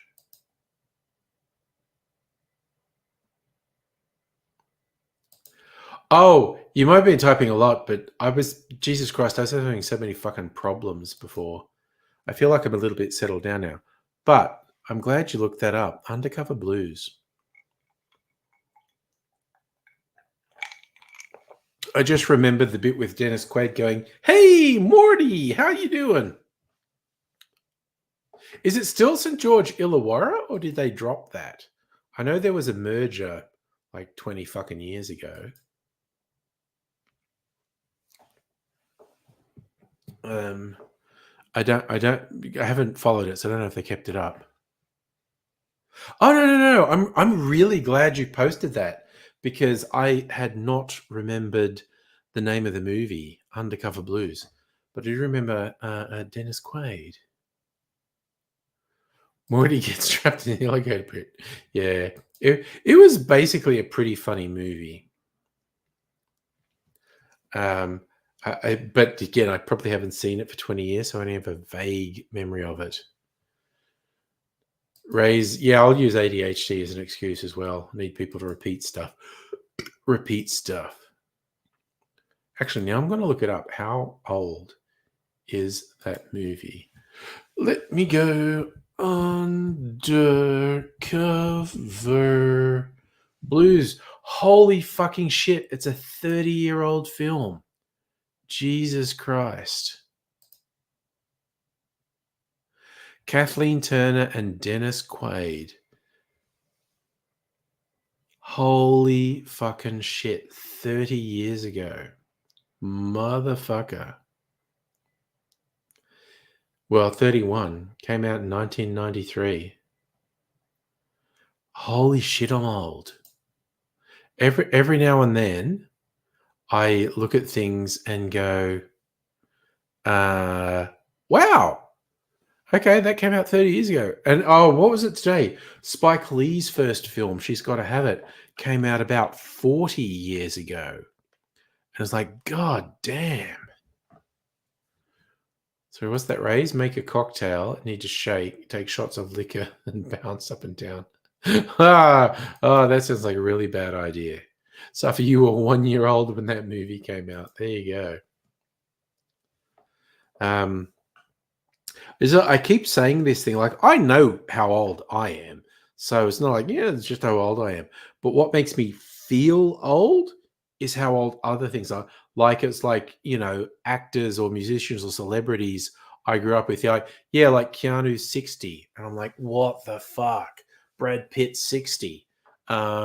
Spike Lee's first film came out 40 years ago, and it's just like, oh fuck. That's what made me feel old. And yeah, the 80s was long. And this is the thing, like, yeah, in the 80s, we would listen to 60s music, but nothing older than that. You're a fucking dork if you listen to anything. But the 80s was 40 years ago. Like, the idea of in the 80s listening to music from the 1940s is just no, fucking no. Are we upset that Saf is younger? I also love that phrase, shut your dirty white mouth. But also, I will say, um, music from the 1940s doesn't really compare to the um, 80s, because music changed so radically in the 50s with rock and roll. And the 60s kind of modernized it. Honestly, 60s music holds up today, I think. But yeah. Crazy, you just want to be a teenager again? I'm kind of okay. I just spend half of every day thinking about death. Um, oh, but Dr. Abigail, you've decided to live forever. That's okay.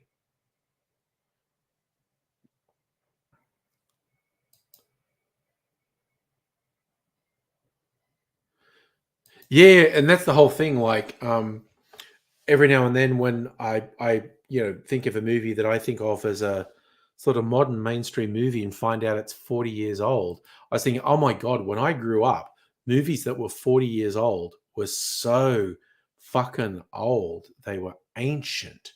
My god. So time's relative, y'all. Yeah, you non-stop energy as a teenager. Drink, pain, fight, fuck, eat, sleep, repeat. That's a t-shirt, man. My teen years: drink, paint, fight, fuck, eat, sleep, repeat. God damn. Well, yeah, I mean, color movies started in the 30s, 40s. I don't know.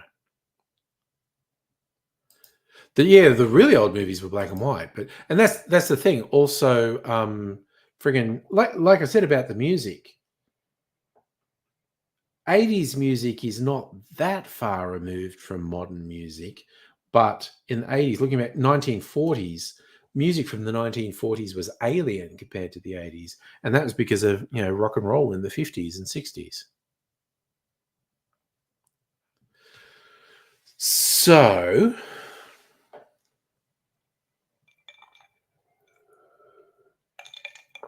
it's kind of funny how that works. Oh my god, okay, I did mention last weekend, like Sunday, like Foxtel would just they for whatever reason they had a Star Trek movie channel. They were just running all the Star Trek movies in chronological order on repeat. And I turned the TV on Sunday. I was going to watch. I think I was going to watch Rings of Power, and happened to have last been on the movie channel, and the first of the new Star Trek reboot movies was on, and I freaking love that movie. And I was just going to watch the opening sequence, and then Mrs. Angry came in and said, "Oh, Star Trek's on." Sat down, and her lad's there, and so we ended up just watching the three Star Trek reboot movies. It was a fun way to spend a Sunday afternoon, quite honestly. But it was interesting watching them again. It's like, oh, the first one is my clear favorite. But yeah, JJ Trek. Um, I I like all of them. The three of them are quite entertaining, but the first one, just rebooted Star Trek, I really like it. It's really good. I enjoy it a lot. Raise, live your whole life being young, not thinking of shit. One day you wake up and your back hurts. Oh yeah, the lens flares are a bit sort of what the fuck. Yeah, no, that I remember a joke of when uh,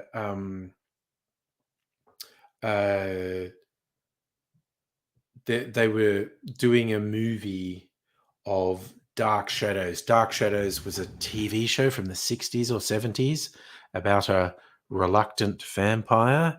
And they're doing a movie version of it, Tim Burton directing with Johnny Depp in the lead role. And I remember, I think it was a joke on Twitter, someone going like, what the fuck? Tim Burton's doing a movie called Dark Shadows? What next? Is J.J. Abrams going to do a movie called Lens Flare? Ha! Film nerd joke. You started watching the Michael Bay Transformers movies, discovered Alex Kurtzman wrote the screenplay. Transformers was always just an ad for fucking toys. And you're hooked on Scott Adkins movies at the moment. What are Scott Adkins movies? Off the top of my head, I don't know what they are. So Jar Jar loves lens flares? Okay, I don't know. So you're saying he makes action movies. Okay. You got to tell me. I don't know what movies we're talking about. Dr. Abigail, in the 50s and 60s, they did their best to eliminate lens flares. Now we digitally add them. Yeah, it is. It's almost a fucking joke in J.J. Abrams' Star Trek how extreme the lens flares are. But I still like it. I really do. Oh, God, I bet people were biting their fucking nails on that one, Safa. Port Adelaide 75 beating the Hawks 72 in Adelaide. God, I bet the footy people were losing their friggin' minds over that. Me, I don't give a shit. But I get for some people it's their thing, and I don't begrudge them that. So Alex Kurtzman wrote Transformers. He wrote Star Trek Discovery. Okay, that was the joke. There you go. See, I knew the name, but I didn't really know what he'd done. I'm not saying you get worked up about, but I do see people get worked up about the Transformers movies. And I was like, dude, you fucking chump. That was just when Reagan deregulated kids' TV and allowed advertising to be pitched to kids. Transformers was nothing but an extended fucking commercial for toys. Strictly Sega, a black friend from Atlanta hates Transformers. Oh, okay. That's a take. I would genuinely be interested in that. I haven't watched them closely enough to pick up on how that would be. But also, I missed. Did you tell me what Scott Adkins movies are? Because it's not ringing a bell. I don't know what they are. You said you watched 25 of his films. I want to know what his films are. Oh, also, what I'm definitely going to watch this weekend might not be till Sunday night, but it might be sooner because I'm definitely going to watch it. Movie that's just come out on Netflix is Uglies. Scott Westerfeld's teen sci-fi from, I don't know, 20 years ago has finally been adapted. And Scott Westerfeld's been actively involved in the adaptation. And I'm really keen to see it because I fucking love the Uglies series of books. I'm hoping it's good, and I hope they do the subsequent stories as well. So you enjoy Transformers, but you also think they're racist as fuck. Okay. So I don't watch them closely enough to know this. No, okay, you're saying the second one's the obvious offender. Oh my God. See, I don't watch them close enough. I do remember Day Shift with Jamie Foxx, yes. And I kind of liked that. That was quite entertaining. And also, Jim, I'm not sure what you're saying here. You thought scat was scoobly doobly doo, not dippity dippity dip. I don't genuinely know.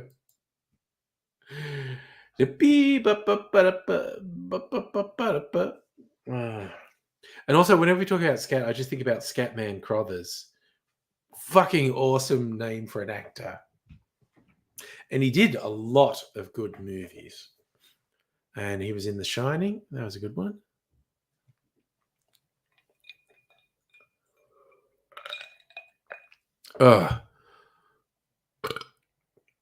Noog, speaking of Jamie Foxx, shocked at how good is the impression. I don't think I've seen him do impressions.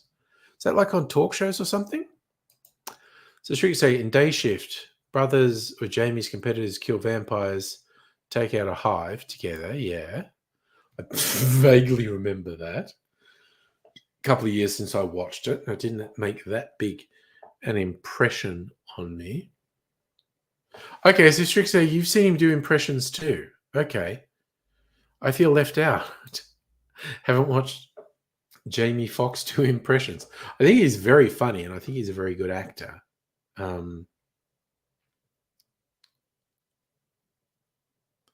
Okay, so one of the two brothers was Scott Atkins.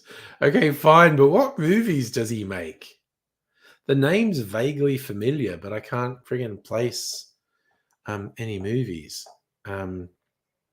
Also, just generally been watching stuff like I've got Amazon Prime Video, and there is a shit ton of shows by this same guy, the guy who probably his biggest hit is Yellowstone, which ironically is the one that's not on Prime. It's on Stan in Australia, I think, which I don't subscribe to, so I can't watch it. But he has a whole bunch of shows he created which are on Prime. And I've had enough to drink that I'm having trouble remembering his name.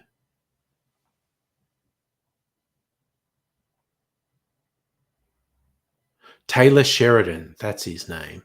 He's got like half a dozen series on Prime. Two prequels to Yellowstone, 1883 and 1923, which I quite enjoyed.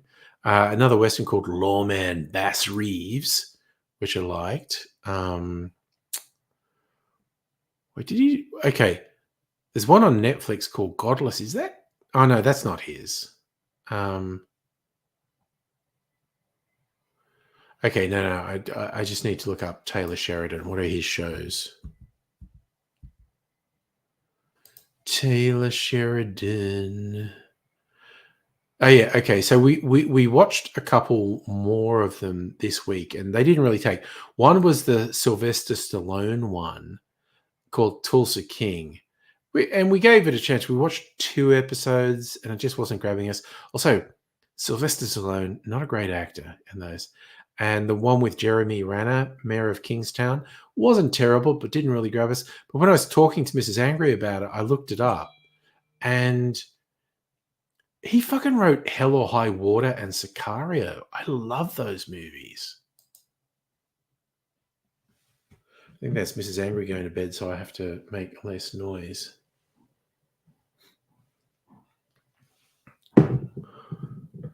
But yeah, I will say, I don't know, might grab someone else, but the Sylvester Stallone thing, Tulsa King, didn't really grab us. Mayor of Kingstown was probably a bit better than Tulsa King, but didn't really grab us. But yeah, when I was looking him up, I'd forgotten he'd written Sicario and Hell or High Water, and I fucking love those movies.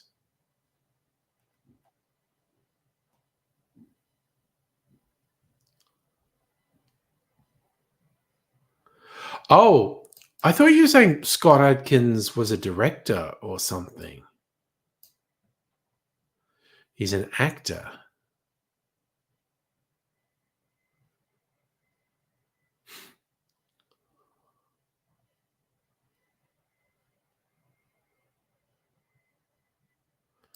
Tulsa King, a bit slow, and also Sylvester Stallone's just not that fucking engaging. He's honestly not very good in it. And I like the Rocky movies and whatnot, but Tulsa King is just like, oof, he's not very good. It's not good. Like Mayor of Kingstown, we only watched 1 episode, and it had a better feeling than Tulsa King, but we still only watched 1. But the ones we liked 1883 and 1923 and Lioness. And I think we watched one other. And like I said, he's done some really good movies too. But it's funny, the propaganda in Taylor Sheridan's stuff is pretty funny. Like, and Lioness is like CIA murdering people around the world, but they only murder bad people. And yes, Safra, I do have Paramount Plus, and I got it for something very specific, and I forget what. Might have been for the William Gibson adaptation, The Peripheral, which was fucking great, but criminally they only made one season, and it needed a couple more seasons. Fucking sucks with all this streaming shit, how they pour a fortune into a show and then they go, oh, it didn't make enough, we're not doing any more. And it's like, fuck you, you didn't finish the fucking story. Fuck you. No, speaking of Stallone, podcast just did Rambo series. Fall off a cliff. Well, First Blood is a genuinely good movie.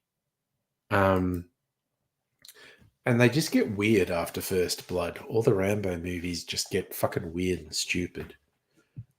Last Blood was interesting, actually. Last Blood was definitely better than Rambo 2 and 3.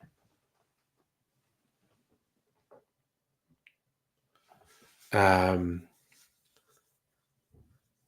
I mean, yeah, Stallone has definitely done some good stuff, but Tulsa King doesn't really do it for me. Well, not weird commercial, just ridiculously stereotyped. Okay, yeah, you've seen Last Blood as well, yeah. I thought it was better than like Rambo 2 and 3. Yeah, well, okay, so it was Rambo. Sorry, it was First Blood, which I think was a novel. Actually, I've read the novel. And then there was the sequel they made up, which they called Rambo, First Blood Part 2. And I'm pretty sure they called the third one Rambo 3, but I might be wrong. You liked Rambo 4? Okay, now I need to look up what they were all called.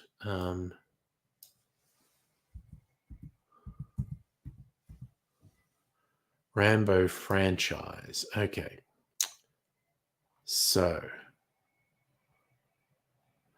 it goes First Blood. Yeah, they did call the second one Rambo 3. So this is saying it's First Blood, then Rambo, First Blood Part 2, and then Rambo 3, and then one that was 20 years later that was just called Rambo, and then another 10 years later was Last Blood. I have not sat through Rambo 3, Rambo. I've not sat through any of the Rambo movies apart from Last Blood. I've watched First Blood and I've watched Last Blood, and I've seen bits of the other 3 Rambo movies, but I've never sat through them. So there's 5 Rambo movies altogether.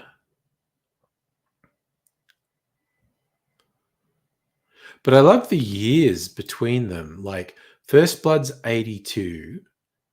Rambo First Blood Part 2 is 85. Rambo 3 is 88. And then 20 years later, another Rambo movie comes out.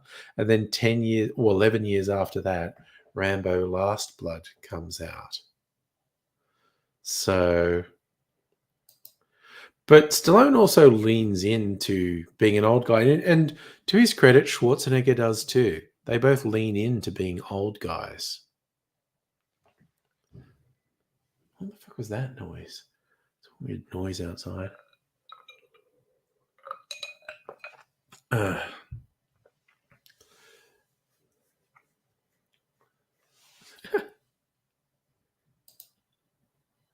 Made another Rambo after Last Blood. Still more blood. I'll sell that idea to him. Another Rambo movie. Rambo, still more blood. Also, I thought they were quite clever when they essentially reinvented the Rocky films with the Creed films. With the character who's Apollo Creed's son, and Rocky is the trainer for Creed. That was pretty clever to reinvigorate the Rocky franchise. See, I don't even know if that's a joke. Rambo 3 chicken scene with the tank and the helicopter. I can't even tell if that's a joke. Oh, there's a shit ton of Rocky movies, and there's a big gap. People say that Rocky Balboa is good. I haven't seen it. Rambo 17, running low on blood. Yeah. Oh, yes, that's right. One of the Rambo ones was about the Afghan war. Yes. Yeah, Rocky's kid was a twerp, couldn't box, but Creed's son could box. I had a thought and it's gone. It's just gone. I don't know what.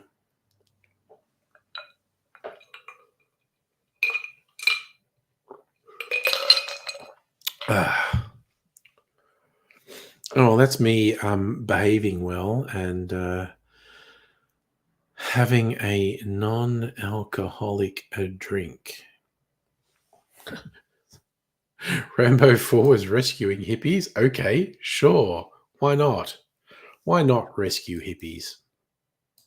And then, of course, there was The Expendables, which was just all the old action stars. I think I saw the first 2 Expendables movies, and I think there's at least 4 of them.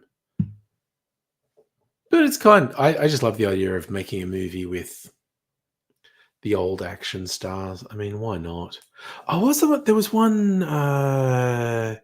might be the last film Schwarzenegger made, and I quite enjoyed it. But let's look it up. Arnold Schwarzenegger, IMDb. What I think might have been his last film. Let's have a look. Credits. Oh, he's got something coming out. Agent State Farm. It's a TV series called Fubaro. Bananas on TV. I did a voice in a video game. Oh, of course, he was in. I don't think I've seen the last 2 Terminator movies.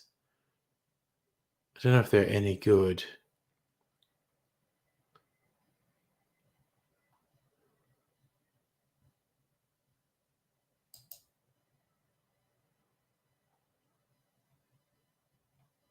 Trying to think. He's been in all the Expendables movies. Oh, yes, Escape Plan. Okay. Oh, Jesus, that's a 10-year-old film. I don't think I've seen a fucking Schwarzenegger film for 10 years. The Last Stand, where he's a sheriff. And I thought that was actually pretty good. What's he done? He's done Terminator movies and Expendable movies since then.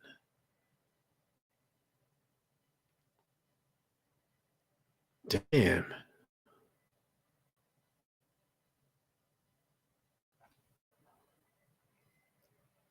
Oh, there you go.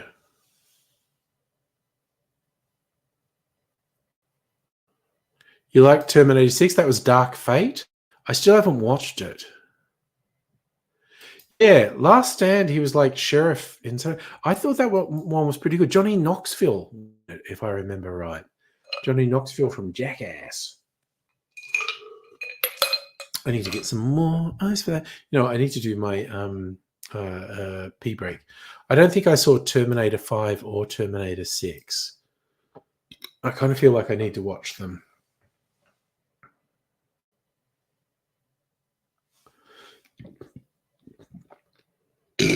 Oh, just really get that out of my system. Okay, I think I do need to take a pee break. So I'm definitely not putting fucking YouTube on because that was technical. Okay, just randomly my fucking bandwidth died. So I don't know if I'm pixelating or breaking up at the moment, but I just got a warning thing that my bandwidth is shit at the moment. Nilgiric Genesis is awful. There you go. Mrs. Angry went to bed. Okay, Strictly Sega, you reckon jump straight from 1 and 2 to 6. Okay.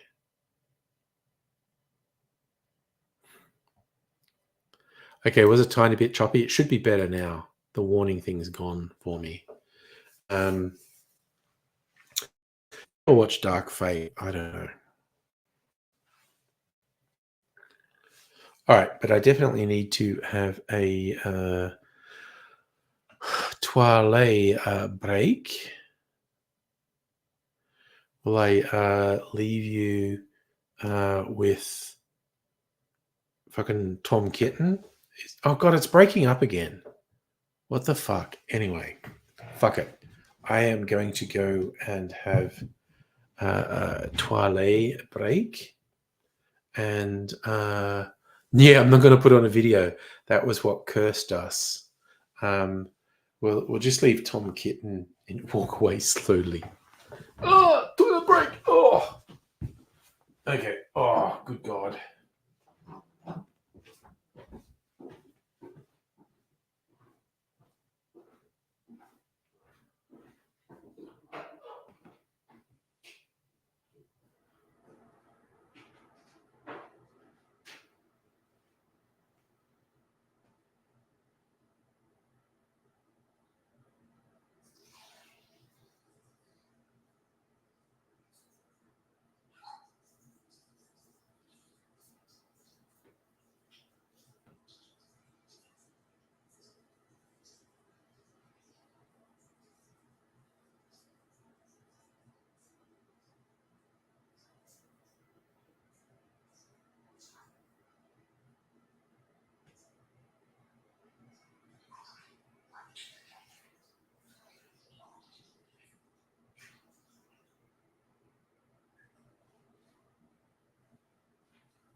Okay.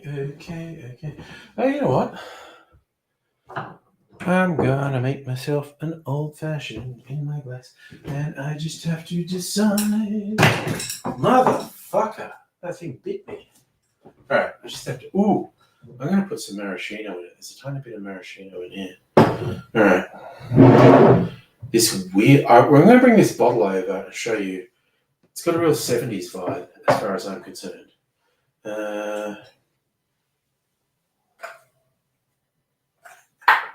Okay.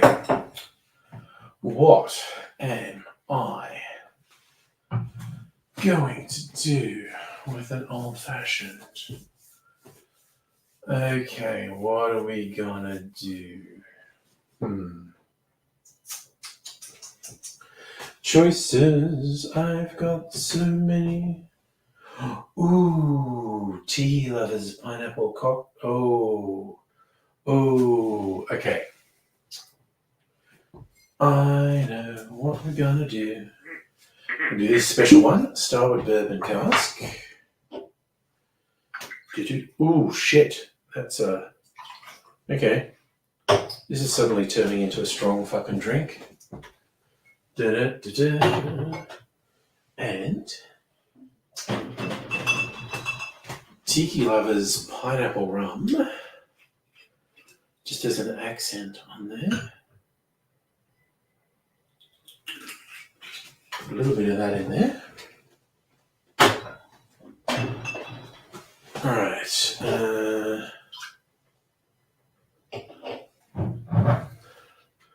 Little bit of sugar syrup.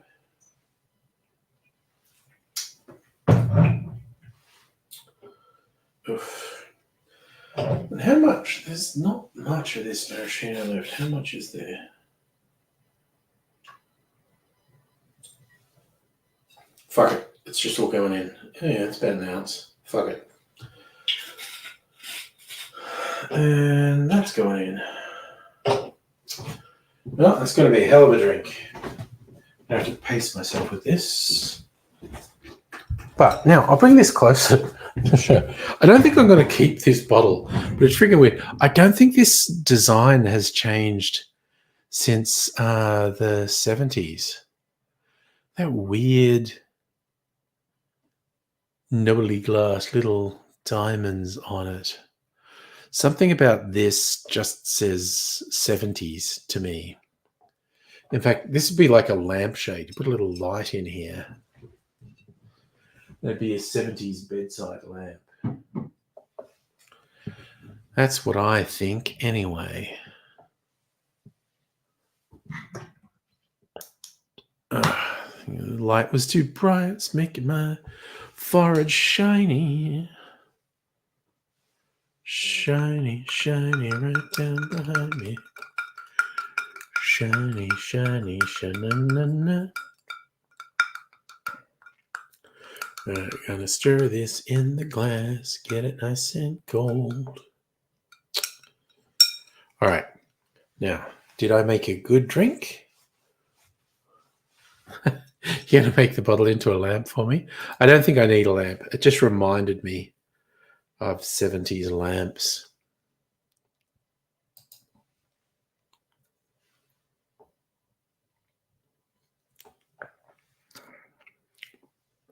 Ooh. Ooh. Damn. Oh, man. That's actually pretty good. The weird thing I just put together there is actually pretty good. No, I don't think I'm going to bother with my sleeping apparatus. I don't know how much longer I'm going to keep going. We'll see. I mean, honestly, at one point with the technical problems, I was this fucking close to giving up. But I think I've worked it out. Is it a mouthgasm, Safa? I don't know there's a mouthgasm.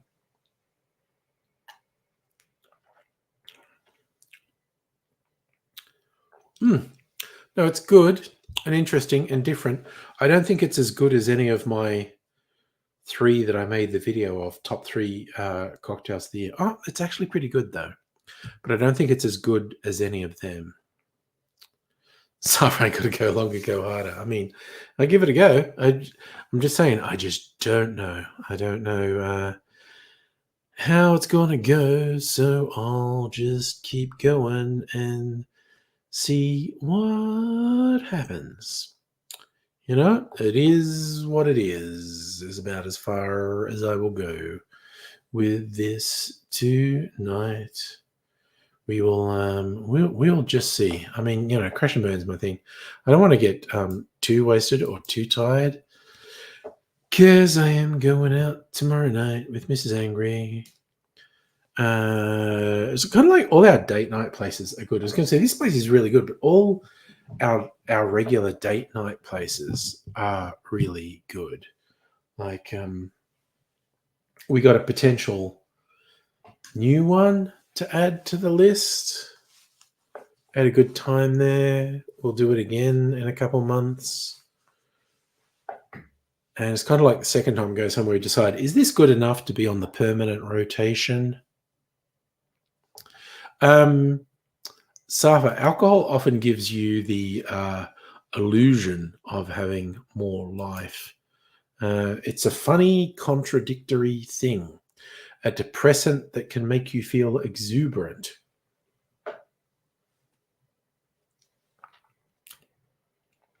Oh, man, that's actually pretty yummy. It's a weird, unusual taste, which I think is the maraschino combining with the other things. It is pretty fucking tasty, though. Honestly, you know, gonna roll with it. Yes, Safa, this drink has a very solid measure of whiskey. It has whiskey, pineapple rum, and maraschino liqueur in it. So it's very boozy. Some very interesting flavors in there. It is it's like the improved whiskey cocktail, which is fucking yum. Safa, I don't think there's any sort of cut and dried 100% rule about how alcohol affects people with ADHD. Because again, ADHD is not one thing. There's a spectrum of ways it manifests with different people. So some people, alcohol would quieten them right down. Some people, it would be a depressant and be not good at all. And some people, it might just give them like a baseline. It's just people are different and complicated, and all sorts of different and complicated things happen.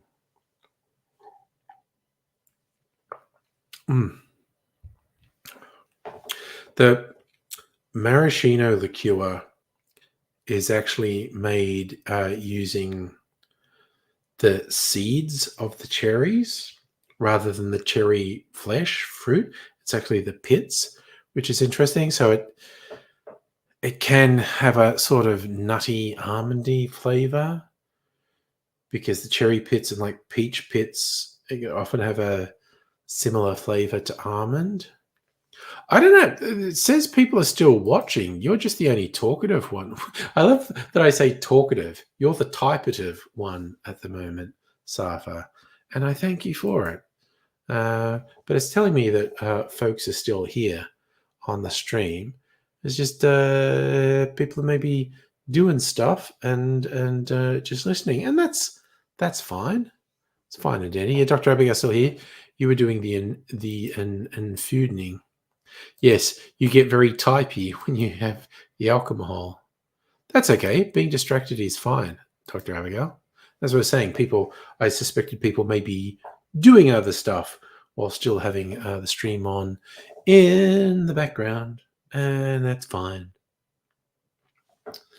And we'll just soldier on. I gotta keep drinking this honestly quite interesting drink I made for myself. Yeah, maybe everyone went and had pee breaks at the same time, so I don't know. Oh, I know it was very much needed for me, and I feel much better having had a pee break. It definitely works for me.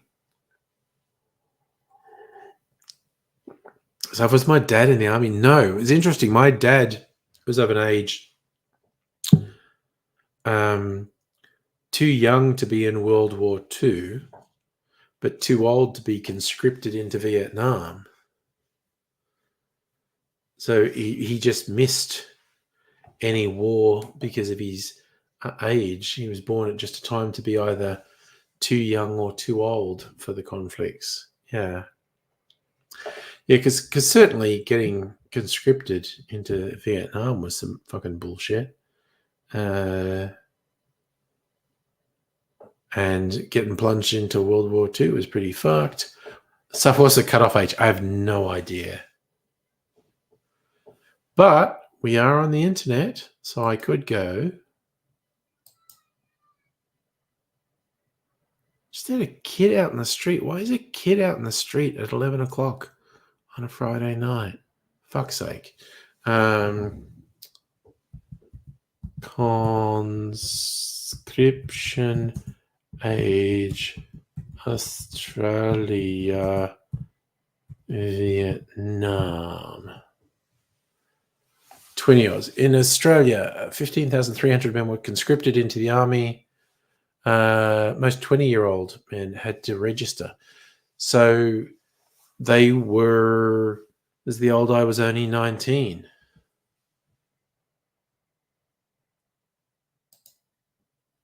So 20-year-olds was who they focused on. There you go.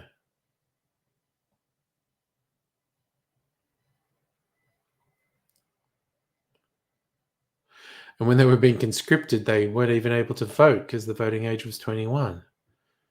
Fucking hell.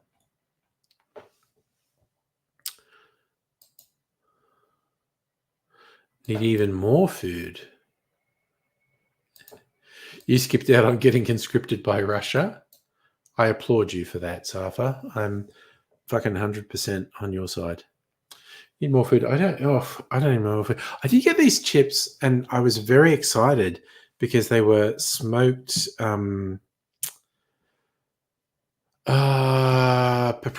smoked paprika chips, and I really like smoked paprika, which is like ground up dried fucking capsicum.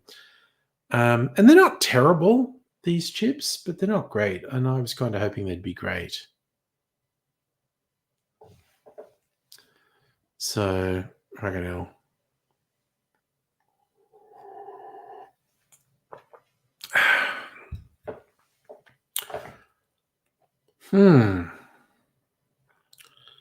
That is actually pretty good. I might experiment with that. Okay, now I'm going to look it up. Okay, so there is actually a classic cocktail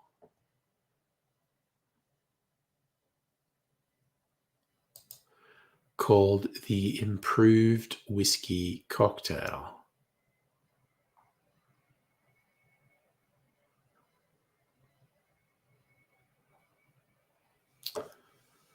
All right, let me have a look at this. I'm going to look up the improved Pendennis, improved Trashy Margarita,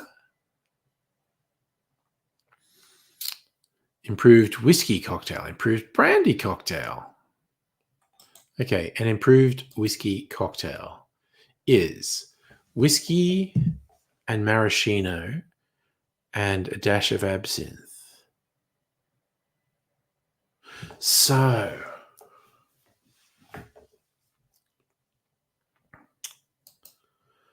I could fine tune this because the whiskey and the pineapple rum and the maraschino, I maybe tone down both the pineapple rum and the maraschino, but it's fucking yummy. And a little dash of absinthe in there as well. A dash of absinthe as an accent. So you got to stay clear of Russia so you don't get sent to a gulag for avoiding army conscription. Well, also fuck Putin and all the bullshit and just turning militaristic, nationalistic bullshit in Russia. And fucking up so many people's lives. Ah, good Lord. It's redonkulous. I'm not sure how much longer I'm going to go. Maybe I got too fucking stressed by that technical thing. But I'm just like, ugh. It's my view of the world at the moment. Ugh. And because Jesus Christ, like last Friday, I did the 6-hour thing, like through to 2 a.m.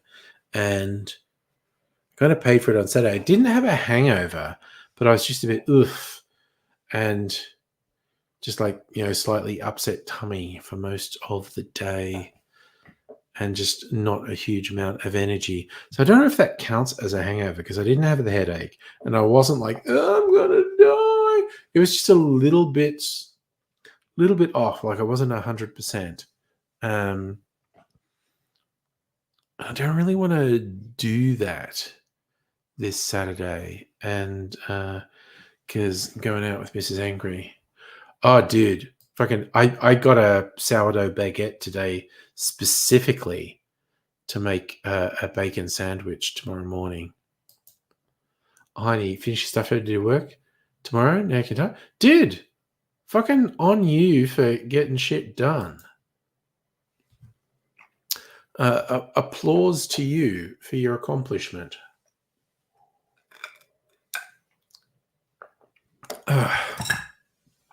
Oh my god, that is actually genuinely quite good. I think I can maybe experiment with that and to make a good thing. Yeah, yeah, I am. I am a romantic. I have a very romantic relationship with Mrs. Angry, even after almost 20 years. And it keeps me happy and healthy. Lots of studies that show, feeling happy and supported is very important for your health and well-being. So I do want to keep that up. Oh, Heine, you've been doing camera stuff as well. Okay. You have been busy, my man. So, yeah, good. Yeah. So I kind of finished that drink, honestly. And this is compared, I think, like the last couple of weeks, I've managed to do 6 hours on the Friday night. And I am feeling a bit like wussing out tonight. I know my love is extremely gay, Dr. Abigail. And you may remember it from various streams, but Dr. Abigail definitely does a thing when she's been around here. And if I kiss Mrs. Angry, she goes, gay. That's actually real. Oh, yeah. Okay. Jump on the stream for a bit. No. That will keep me going for a while if you jump on the stream. So I will put the link in if you're in the mood to just hang out for a bit. Like, I might actually fuck off before midnight, but it's only 11 now. So maybe just before you join, I should go and get some ice. And I think I should drink some more mineral water and not drink any more alcohol. So I'm going to do that. I'm going to disappear for a moment and get some ice. Tom Kitten's in charge. Oof.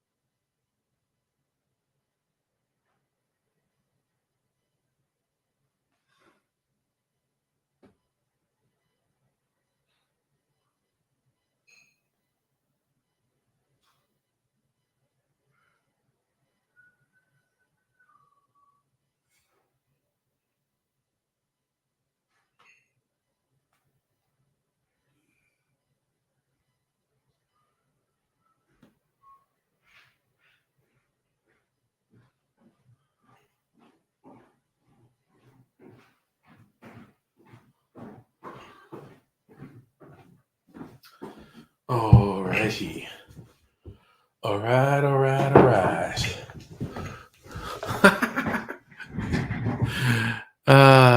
Went for a freaking shower and the fucking cat's there.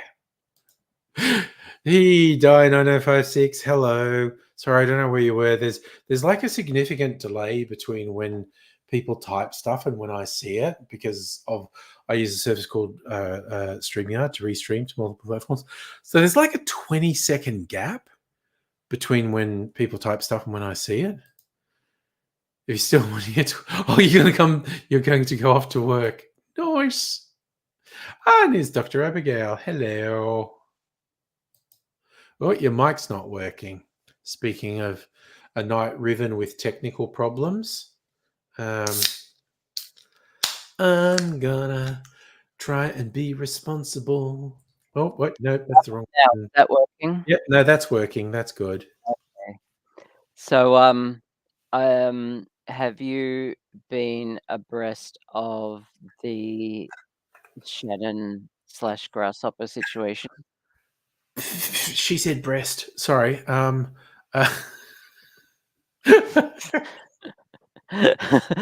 I I actually know, haven't right? had. That would be embarrassing being muted on the internet. That's I so know. embarrassing. I know. Yeah, it's not looking good. Basically, Yeah. um, the lovely Eleanor has been posting Yeah. updates, but Okay. it's not looking good. And I'll leave it at that. And that is unfortunately, yeah, what we were faced with. It was the most Yeah. likely outcome, and So damn, yeah, I know. It's heartbreaking. So it is. yeah, get your well wishes in while you Yeah, can. And Eleanor will pass them on. Unfortunately, it is what it is. it is. There's these things we cannot control. Yeah, and it's the only reason why I'm on Facebook at the moment. Okay. Yeah. Secondly, I wanted to touch on. I was talking to Will yesterday, I think, Yeah. and I wanted to ask your opinion on something because you have Hmm. adult children. I do. Um, do you find, compared to when you were their age, Yeah. just how much harder it is to be a young adult it is these days compared to when we were that age? Like when I I was that age, hmm. I I didn't like have anxiety about entering adulthood, and like shit was easy. Yeah. Like getting a job was easy, finding a place to live was easy, Yeah. affording to live was easy. Yeah. Um, Shit was so much easier, like Yeah. across the board. Yeah. There is ridiculous bullshit now that I definitely didn't have to deal with. Like, seriously, I could afford on the dole to live in Hmm. inner Sydney. I was in a Yeah, shared house um, next to Redfern Station. So that's literally just out of Sydney CBD. I would have yeah, trouble affording that on my fucking paid wage at the moment. yeah. But And in the it's not just, 90s, I could afford that on the fucking dole. it's not even just cost of living, just like doing things, like Mm. bureaucracy Yeah. is harder. Yeah. Um, and like things are like so like kids are anxious about adulthood Yeah. these days. Yeah. And And it just was not the case when I was young at all. as much I do genuinely love social media, but I think it might be a net evil for Yeah, yeah, society, for which real, which for is real. ridiculous Yeah, because I enjoy it and I'm obsessed with it and borderline addicted to it. But I think it might be a net evil, particularly for young people. Young people yeah, having ridiculous fucking pressures mm, that I like. I'll go back to what I have said repeatedly. My year 12 muck up day, I fucking dressed up mm. as Hitler. Um, and if you did that now, I just got to pick something on my bingo card. it would literally be reported around the world. Like Hmm. I'm in some stupid fucking country town high school, Yeah, and we did they'd it be because talking about it in France. yeah, because it was Mm, ooh-ah naughty, upsetting the olds, and yeah, it was a joke. It would literally make world media today if a hmm, high school, if everyone dressed up as Nazis um, for real. and it Yeah, was just our commentary about school basically, and it was just like, and I could do that with like no repercussions. Um, yeah, yeah. it's just the stresses of the world. You literally never know in the modern world where some weird fuck up on your part is going to get picked up and Mm. amplified. Um, Yeah, for real. I mean, one that Mm. cracked me up from a few years ago um, was a woman who was like a professional PR person. And for whatever stupid fucking reason, she was on a Oh, flight to Africa, I think South oh Africa. no. And before she got on the plane, she's going about to board my plane to South Africa. Hope I don't get AIDS, which I was remember this. Mhm. it was a remarkably stupid, ignorant Oh, thing to yeah. tweet. But anyway, This was in the early days of social media. yeah. So she tweets it, and then she gets on a plane, and that's before planes had Wi-Fi. and it was a Mhm. long ass flight, like a 12-hour flight Oh, from the yeah. United States to Africa. Um, and everyone picked it up and decided she was the worst person ever. And it was a dumb, stupid, ignorant, Mm. bigoted thing to tweet. And someone whose role was social media should have fucking known better. But Yeah. it just got whipped up and whipped up and whipped up while she was in there. And like, say her name was Sharon. I forget what her name was. Mm. There, someone actually had set up a website. They quickly organized a .com called "Has Sharon Landed Yet?" and it was tracking her flight, and people were whipping it up. And so she got off her flight, and there was all this news media at the airport, and they were just sticking cameras at her, like, are you Sharon? And she's going, "The fuck." Yep.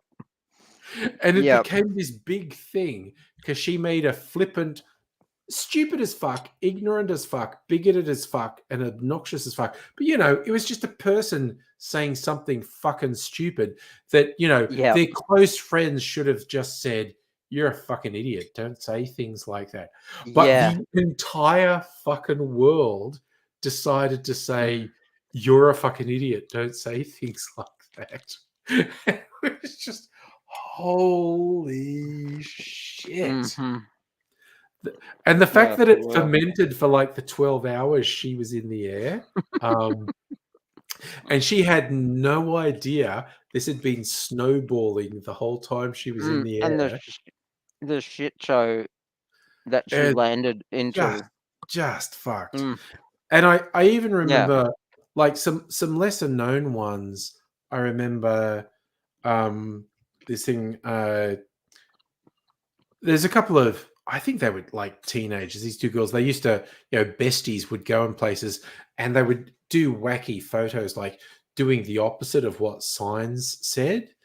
And this was Oh, way yeah. less big than this one, but they did post one and they were at, I think it was Arlington, like the military cemetery in the US.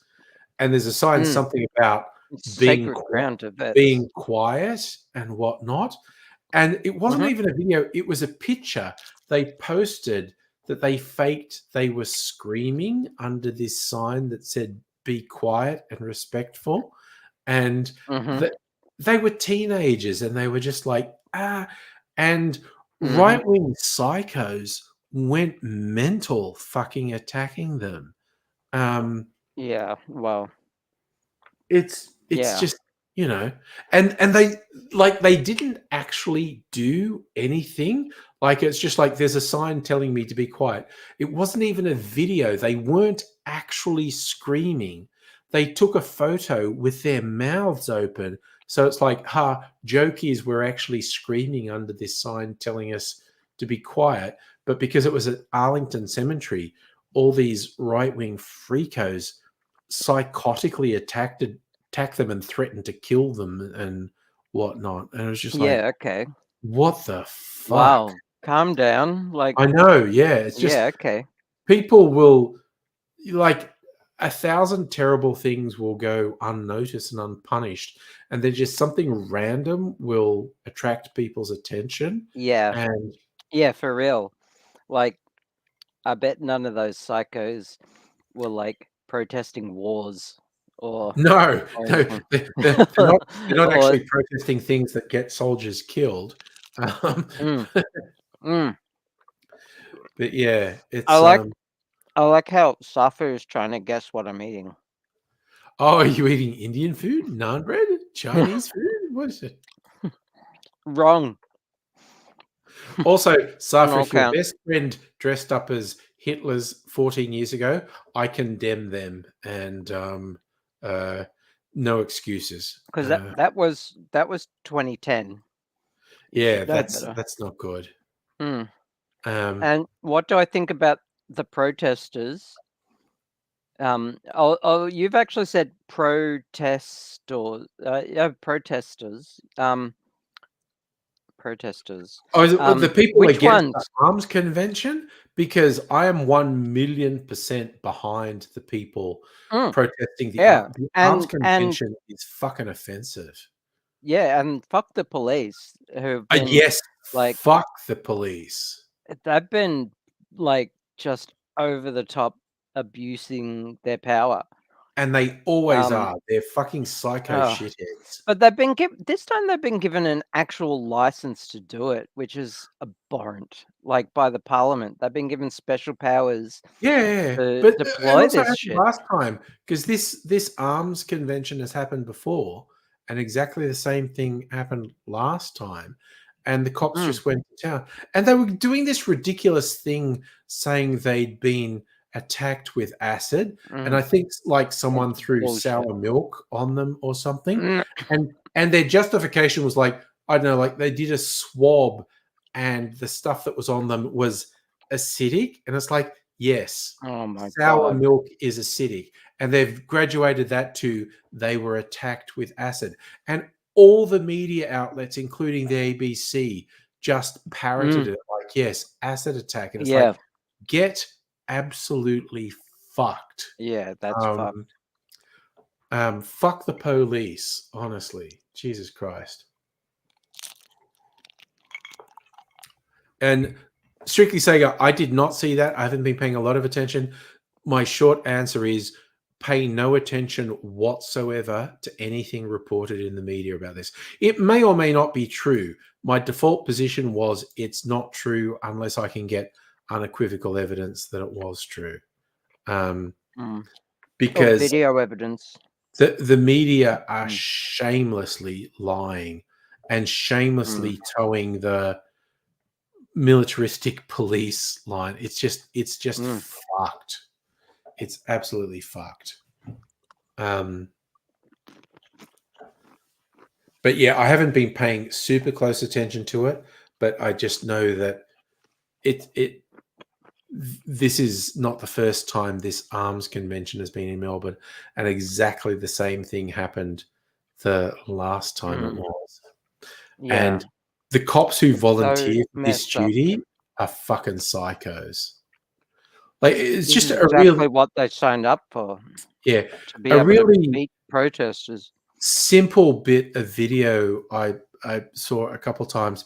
There's like these three cops walking, and there was someone, and he was literally just standing there, and this cop fucking lashed out, and it's just like this Mm, cop just going, "I reject your right to exist, and I'm just gonna mm. fucking I hit s you." I saw a video of this woman with a megaphone speaking to the protesters. Her back was turned to the cops, Mm, and the cops fucking bull rushed her with shields, yeah, knocking her to the ground. She couldn't even see them coming. yeah, no, Like, it was brutal.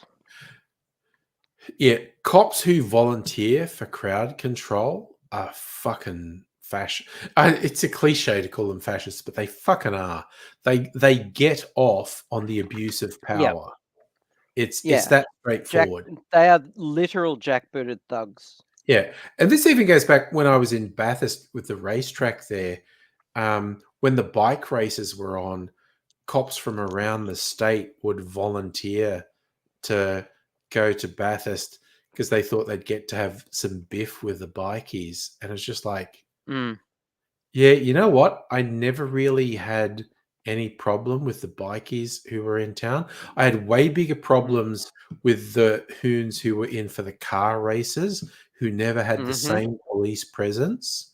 Um, mm, uh, but Jesus Christ, this sticks in my head. There's a park in the middle of Bathurst where there was like a market on because a lot of people are in town, and all the bikers are there. And yeah, there's leather everywhere. They're all in leather, but they were all having. It was a sunny day. They were all having a good time. Local produce, and then there were there's this little cluster of six coming through radiating violence. They were fucking cops. It was cops walking through the mm. middle, and it was just radiating this. I'm looking for an excuse to punch someone. None Yeah. of the bikies gave off that vibe. Mm, Um, the cops just gave off this vibe. I volunteered to come here and fucking hit people. Give me just the mildest excuse, and I will start Yep. swinging a stick at your fucking head. For real. I used to live in a neighborhood where there were bikies, and they didn't upset anyone in the neighborhood. Yeah. Their bikes were loud, but that was about it. Yes. And Yeah. eventually the cops raided their house and found drugs and guns and all that stuff. Yeah. But you know, they were actually nice neighbors. You Yeah. treat them with the same respect you treat any neighbors, and they left you alone. It was that simple. Yeah. Yeah. A And cop for a again, neighbor, on the other hand, nah, nah, yeah. nah, they think they own you. Oh god, yes. Okay. Here's a weird thing. I had an ex years back, who I had a less than amicable breakup with, but it happens, break up. And she started going out with a cop. And Mm-hmm. then I got a call one day saying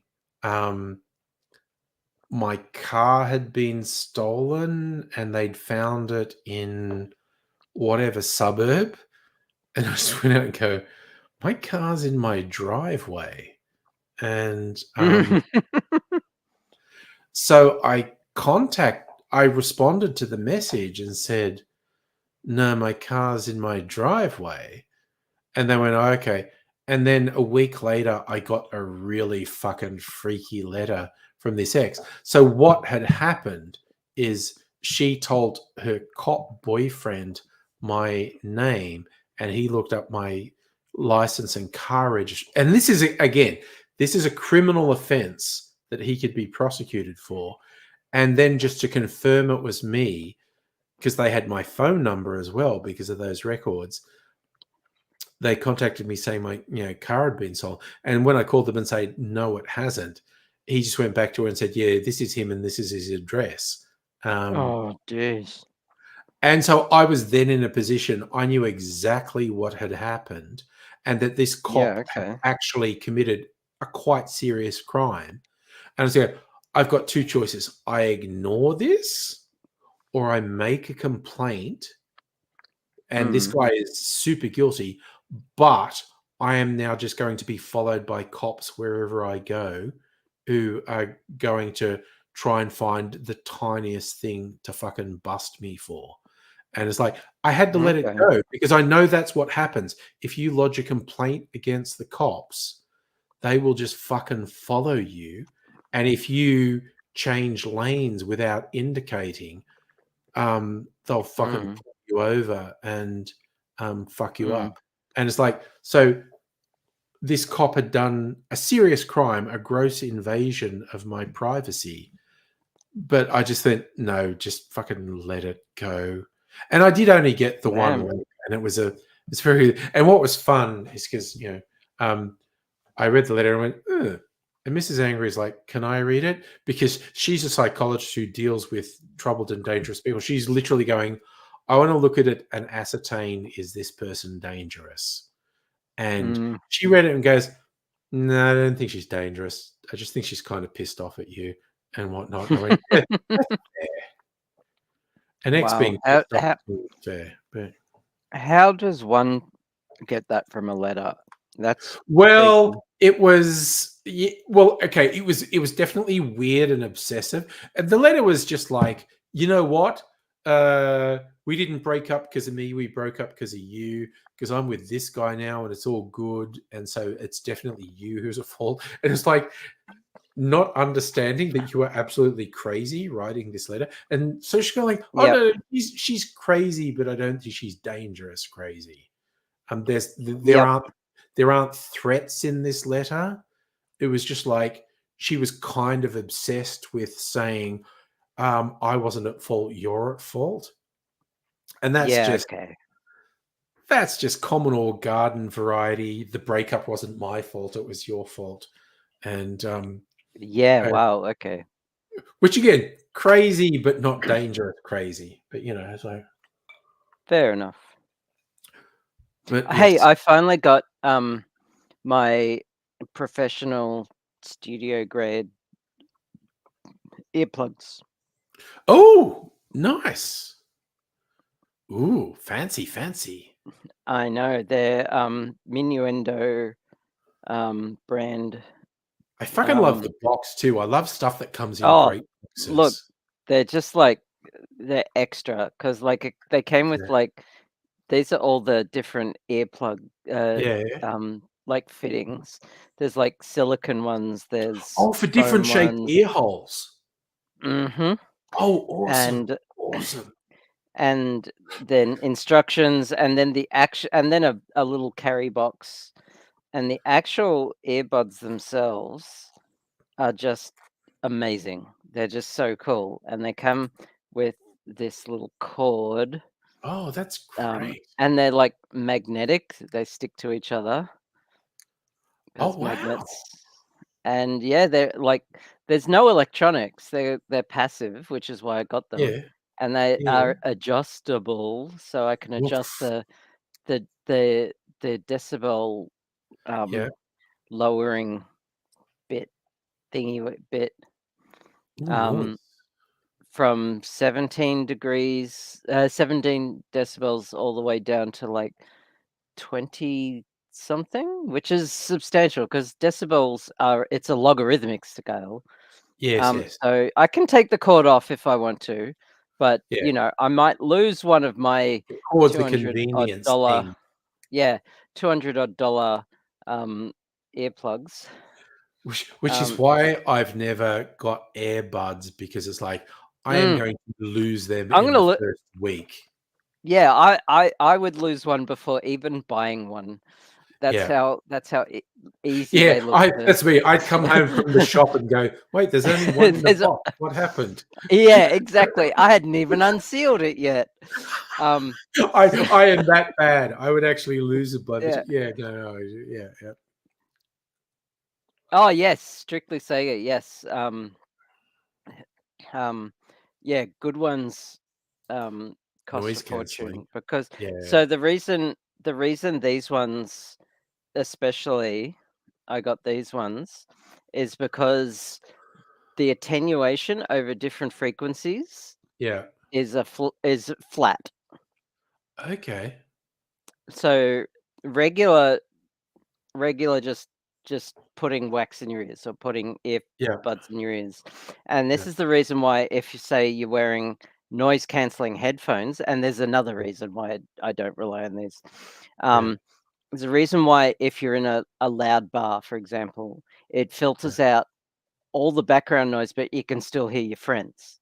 It's Yes. because it lowers lower frequency noises, but you can still hear higher pitched noises, and Alright. that's Yeah, the different frequencies. So yeah, um, because your friends are closer, and then all the background noise kind of like yeah, smooths out, yeah, which is great in nightclubs. yeah, Um, but then like it'll lower the middle frequencies, and then you get like the bass just boom, boom, boom, coming yeah, through, and then you can hear your friends, and that's yeah, fine. yeah. um, um, the thing about these is that they can only handle a maximum of like 90 decibels or something Okay. like 80 decibels, something like that, Yeah. whereas these can handle above 110 decibels. Damn. um, Okay. and be fine. Like even above that, I think. On according to it Okay. doesn't say it on the box, but according to the website, Yeah. I think they're rated for like up to like 120 decibels, something like that. Okay. Which is ridiculous. If you're in that environment, like get out Yeah. from under the space shuttle. Like Yeah, it's about to exactly. take Yeah, yeah, off. Like, yeah, um, yeah. So, um, yeah, like you're about to be burnt to a crisp. yeah. Um, so yeah, and and they're passive, so I don't need to rely on um, batteries or anything. Well, And nice. if I need to, actually hear what I'm like, and the flat curve means I'm hearing everything exactly as it is Yeah. around me, so I don't Yeah. need to worry about different frequencies. And being in a brass band means that, like, when I wear these, I've Yeah. been trying to wear these, they're functionally useless, Yeah. because I can't hear me playing, but I can hear still the trumpet blaring because they're at such a higher frequency, Yeah. and I can't hear me playing at all because it's at a lower frequency. So it's yeah, functionally Yeah. useless. And then when like everyone comes at a moment, all I hear is distortion. Yeah. Is this Yeah. I get yeah? it. So I just take them off. Um, won't have that problem with these at all. Oof. Nice. And if I do need to monitor my playing, which is just the term for listening to yourself while canceling out everyone else, Yeah. um, for those listening at home, Mhm. I've got a professional in-ear monitors on their way. So you plug. Okay. It's basically headphones, a fancy way of saying headphones, but All they right. Well, also they basically do a similar thing as these, except you can also plug your amp into them and oh plug them wow. into an amp, Okay. so you can or a sound channel coming from the soundboard, Yeah. and they'll feed whatever you're doing into them. So if you're on a mic, you can hear what you're saying, or if Okay. you're on an instrument, you can hear what you're playing. Okay. That's all Believe it right. or not, the concept of monitoring um, came from the Beatles, the band The Beatles in the Okay. 60s. Hmm. Um, they had, when they were touring, um, the women who were in the like crowds were The speaking screams. Yeah. so loud they literally couldn't hear Yeah. anything they were doing. Yeah. They couldn't hear their instruments. They couldn't hear anything from the Mm. microphone. So they set up speakers at the front of the stage facing Playing back them, to them. Yeah. and Yeah. so they could monitor what they were doing. And that's the concept of monitors came Yeah. from. And eventually the technology um, became better and better so that they got monitors in their ears. So Yeah. that's why you see musicians on stage with earplugs. Yeah. They're listening to themselves, basically. Yeah. And Yeah. in the studio, you'll see them with big cans on their ears. Yeah. That's their monitors. Yeah. And they also help filter out loud noises as well. So the Yeah. monitors I've got coming are also noise cancelling, passive noise cancelling. So they drop a decibels by about 20 odd decibels as well. So Yeah. yeah, oh yeah, studio Yeah. equipment, because I'm a Gee. musician now. Oh. So Yeah. Yeah. well, I always was, but I'm a Yeah. But you're semi-professional an slash active musician now. active musician. So Yeah. and and I could afford all this because I did a job recently for Mhm. St. Vincent's. I did a bit of consulting Okay. work, Oh, nice. and they actually paid me a substantial amount. So Hell yeah. I'm actually like happy. Like Good. I got paid some cash money, yo. Cash money, yo. That's what we like. The Yeah, cash money. some cheddar cheese. Yeah. Some fat stacks. Stacks of cash. We like it. Yeah. Mm. All The right. money don't jiggle jiggle, it folds. Makes you wanna wiggle wiggle, you know. Yeah. White people quoting hip hop. Nothing's wrong with that. Well, that's Louis Theroux's hip hop number. Oh, is it? Okay. Yeah. Mhm. Yeah. All right. The whitest of white He is people. he's one of the whitest guys I know. Yeah, definitely. Yeah. Yep. He's very good. I also love. He's also got a bit of introspection because he did a thing interviewing Jimmy Savile when Jimmy Savile was still alive, and he never really delved. Mhm. He never really got any expose of, oh, I think Jimmy Savile's a monster, and then Savile dies, and everything comes out, and it's beyond doubt he's a monster. And he did a subsequent thing that was essentially analyzing how did I fail to understand Jimmy Yeah, Savile okay. was a monster, and because he was citing like that's clearly Yeah, a wow. failing on my part that and he goes, okay, Wow. so what hints were there that I didn't pick up on? What evidence was there that I didn't get that Jimmy Savile was a fucking monster? Yeah, wow.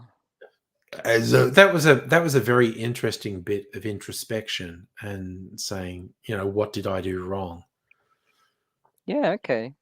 Because I he should did watch it. like, he's done stuff where he's with white supremacists and Yeah, that he was does the full whole on. I've thing where seen that one. I'm gonna be so passive and I'm just going to let you actually tell the world who you are.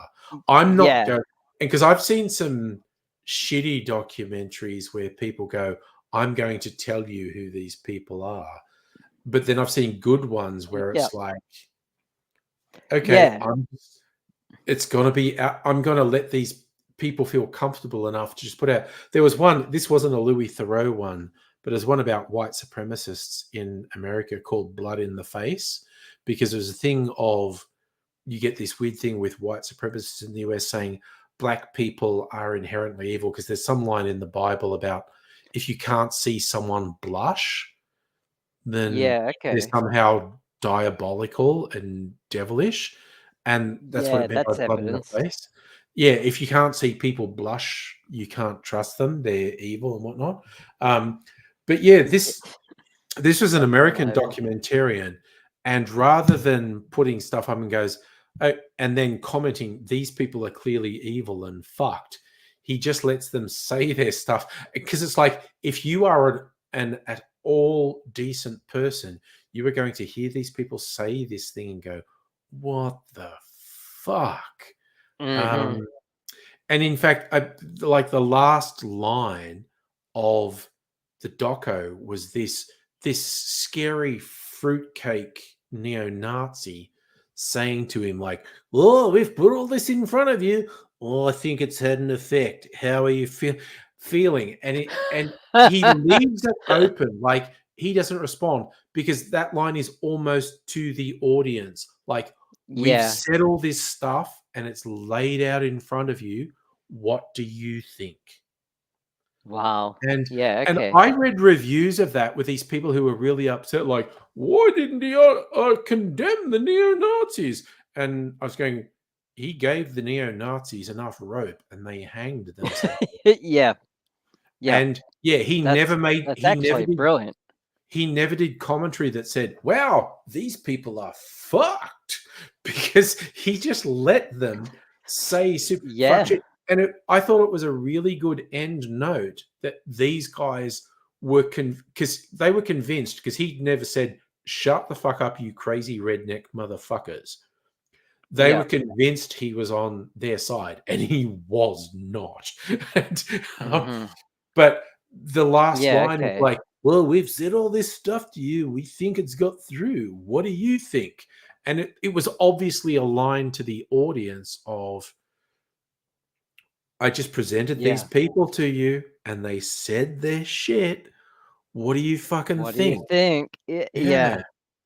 But Yep. I was blown away when I read these reviewers that were just so upset that he didn't categorically denounce them. And I went, it's a What? documentary.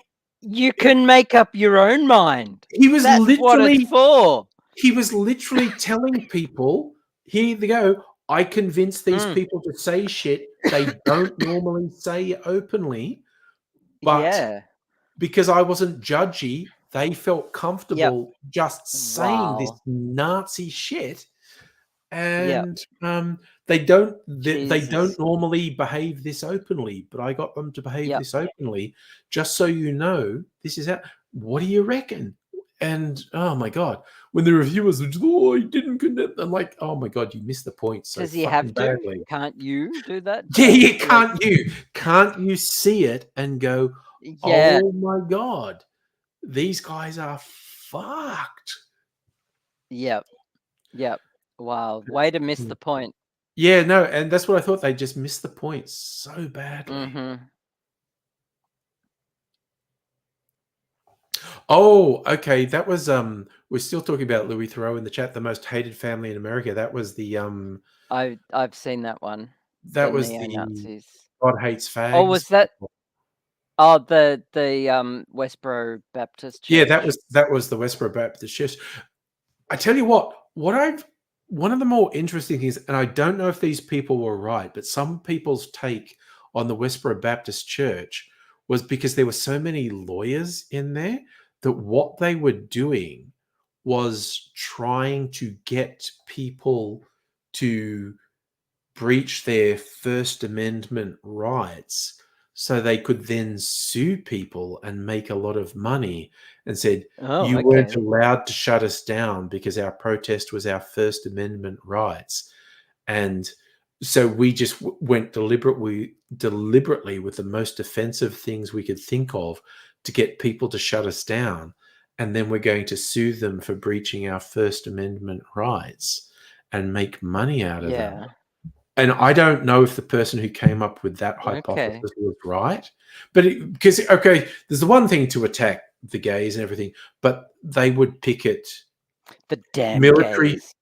They would picket military funerals and say Yeah. God wanted these people to die, because in the America, that's how you get hated. That's Yeah. what you do. And I don't know how accurate this thing was, but yeah, I did read some things saying Mm. like I these people mean, believed they were I just mean, trying to get shut down so they anything's could sue possible. people. I know You can't make this stuff up. I know, right? Yeah. And for anyone who doesn't know the lore of the channel, Dr. Abigail knows that's the one thing that pisses me off more than anything else, because One of. I can definitely make this stuff up. I can. The moral of this story is don't post on Twitter things that annoy you. Yeah, I know. I did a video ages ago, and it was like a jokey thing. It was like my New Year's resolution was something about ban bad language, and Mhm. because it's like the joke, when someone says something about banning bad language, they think you mean swearing. And I was like, swearing's not bad language. Swearing's awesome language. And I was going on these terrible platitudes, and one of them was, you can't make this stuff up. And I was like, Yep. ban people who say stupid things like this, because Yep. that's bad language. That is bad, terrible use of language. And I actually Yep. got comments from people who didn't even watch the fucking video. He said, "Oh, you're trying to stop people from swearing. What's wrong with you?" I was like, "Oh my god, watch the video, you fucking idiot!" Wow. It's just, Safa, Jesus. Twitter is on the internet. It is actually, and I Yes. refuse to call it X. I'm going to keep calling Oh, it yeah, Twitter. me too. And you don't For real. repost things; you retweet things, and you tweet things, and you. Yes. Yep. And their tweets, not X's. And I actually I'm seeing more and more people pushing the idea like, you know what? I think Elon Musk actually did this to deliberately destroy Twitter, because there was as fucked. Twitter's kind of been fucked all along, honestly. But Oh, there was the period of speaking truth to power and being yeah, okay. public discourse, Yeah. which he's ruined. And Black And Twitter was a thing. oh, Black Twitter was awesome. Um, Mm. um, but and of course, it wasn't just his money; it was all this Saudi money and whatnot that did it. Yeah. And people saying like it was a bunch of people who did have a vested interest in shutting down public discourse doing it. It's like, yeah, but was it worth $40 billion to them? And I honestly think when Oh, people start going, Elon Musk wanted Twitter to fail, I was going, I think you're ascribing too much intelligence and malice. insight to Yeah. him. Is that old saying Never about ascribe to malice that which can be explained by incompetence. yeah. And Mm, I think the collapse is literally a product of his incompetence, not a product of his malice. mm, Malice is in there, undoubtedly, but I think the majority of the failure is down to his incompetence. yeah. Yeah. But who knows? Because he is Who not fucking- a smart person. He's not. He's someone who is born into wealth, bought other people's ideas a succession of times, and is like, oh, he's the wealthiest man in the world. 90+% of his quote unquote wealth is imaginary. It's tied Mm, up in the stock price of companies that cannot sustain that valuation, and it's imaginary. Like, no doubt, push came to shove, he has access to many millions of dollars of liquid currency. mm. No doubt. He Also, has access to more money than he has any right to. I challenged him to a duel, and he never turned up. So he has no honor. Yeah. There was a thing, and I haven't bothered to look up if it was true or not because I've only seen screenshots. But of course, what he definitely did, like Taylor's, your wife, Taylor Swift, Yeah. Oh, yeah. Yeah. um, posted that she was supporting Kamala Mm. Harris. And Elon Musk posted an horrific, creepy, cringe thing about, I'll fulfill your life by giving you a baby and whatnot. And it's like, you Oh. horrible, creepy motherfucker. That's real. But then there was a response that supposedly from her pretend cover husband,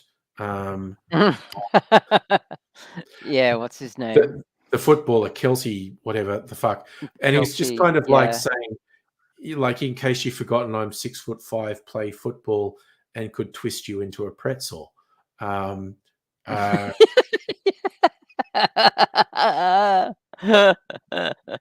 Oh, I love him. and He's the I best. don't know if he really did that because I haven't bothered to look up if he really did that. But I don't care. again, It's you feel canon now. compelled to, if like, okay, you weird, creepy motherfucker. Mm, wow. Just like, Well, yeah, ugh. I love how she signed her statement uh, in support of Kamala Harris, um, uh, childless cat lady. Yeah, because she has It was dared to reach her 30s without having without children. children, and Yeah. she fucking loves cats, and she Yeah, has she does. she has the amount of cat knowledge that I have about ducks. Like, it's for real. It's amazing. Yeah, And, like, she has savant level knowledge of cats. It's yeah, just insane. yeah, Sh yeah, she is a very intelligent woman, and a lot of mm. that you think about how much of our brains are dedicated to knowledge and lore of The Simpsons. She is Yes. that with cats. Okay. It's real. It's so, Yeah, like, you see some interviews she's done on talk yeah, shows, and they've asked her cat questions, and it's yeah, surreal yeah, how instant recall she has with them. It's yeah. amazing. Sorry, so you said Simpsons, I remember, like, I posted that TikTok onto the Discord of the guy who was very good at impersonating Simpsons voices, and he's just doing quotes Yes, of I Trump saw from the that. thing. That's pretty good. Yeah. But I saw one today. It was Hank Azaria, one of the core voice actors from The Simpsons, and he just posted his TikTok, and he's doing Clancy Wiggum, which is one of the voices he does. And he's just like, it's Wiggum answering the phone, obviously to Trump, going, "What? They're eating cats?" And it goes on for about a minute with Wiggum not understanding what this person on the phone is saying to him, and it's Oh obviously my Trump on the God. phone calling him, and he's just I going. do not. Oh God, I don't understand how the election is close. I don't understand it. There's a meme Oh, someone reposted, and I remember seeing it. It's going like, yeah, as someone outside of America, this is what I'm mm. seeing. Two political parties, and one is Puppies for Everyone has 51% support. Diarrhea Forever has 49% support. Yeah, yeah, And yeah, that's what it feels like. That is legit what it feels like. yeah, Oh my yeah. God. It's just and a few even in America, commentators have said it. Nowhere Yep. else in the world would this happen. Oh, hang on. It's like, damn. Yes, Will. It's a whole thing. Hang on, angry. I got Will. Yeah, you got to sort something out. Asking Yeah, that's questions. okay. But I mean, ugh, what have we got? Like 6 or 8 weeks still till the election, and it's just like it is horrific. It is so hard to understand how it's close. Where literally Yeah, any other country in the world would be like, "Oh no, fuck this bullshit," and yeah. The guy's obviously like so deranged yeah, and like just old as fuck, and yeah, he may have a lot of energy, but yeah, he's a raving lunatic yeah. and And is an Harris obvious fascist. It's Harris just got him on oh, every point. oh, she won that debate fair and square. Yeah, Dick Cheney came in support of Harris, Kamala Harris yeah, came out in support, yeah. and fucking when Dick Cheney comes out in support of a Democrat, you know that things are fucked. Also, fuck you, Dick Cheney. Yeah, did Um, you see the Jon Stewart yeah, one from the yeah, President? yeah. That's what I'm It, quoting. it, Fuck you, it was Dick pretty Cheney. funny. He's going like, That was "Oh, Dick hilarious. Cheney endorsed endorsed Harris. Sorry, Mr. Cheney, join me on camera too. Fuck you." Camera one. Fuck It's you. like, fuck Yeah. you. Yes. That You was think that he's was about because pretty when he funny. does that, when he join me at camera one, and he does the Yeah, swivel, and you yeah, think he's gonna have like a deep and meaningful, yeah, and it's just fuck you, yeah, and and he turns back. yeah. It It's was pretty good. yeah. Would Musk run for president? Musk thinks he should run for president, but his paper thin support and appeal to the public would be extremely apparent 5 seconds after he said he was going to run for Mm, president. It's weird. And yeah, well, but I also think that is borderline humanizing Dick Cheney to go like, because his daughter got fucked over by Trump, he's going to, for someone who is an unmitigated monster, which is what Dick mm. Cheney is, to say he's going to go into bat to defend his daughter, that's one of the more human things he's done in his existence on the planet. And I don't know how he's still alive. How is Dick Cheney still I alive? know. Like he had a robot Hasn't heart he at had a one point. yeah, like to replace the lump of coal that he had Yeah, there in the and first place. now he kidnapped some street child and stole their heart, and has had a, Mm. for the first time in his life, has had a human heart implanted in his head. Yeah, yeah, yeah, that must be weird Again, for him. but again, don't want to be too much of a sycophant to Jon Stewart, although I do fucking love him. He did have one from years ago when the story broke that Cheney had this mechanical heart. that effectively meant he had no pulse because it was just pushing blood through continuously. And Yeah. there's this picture of Cheney showing up at some event in a wheelchair, and he was like all in black in this wheelchair, electric wheelchair, looking like Dr. Evil. And John Stewart going, he has no heartbeat and he looks like that. What the fuck?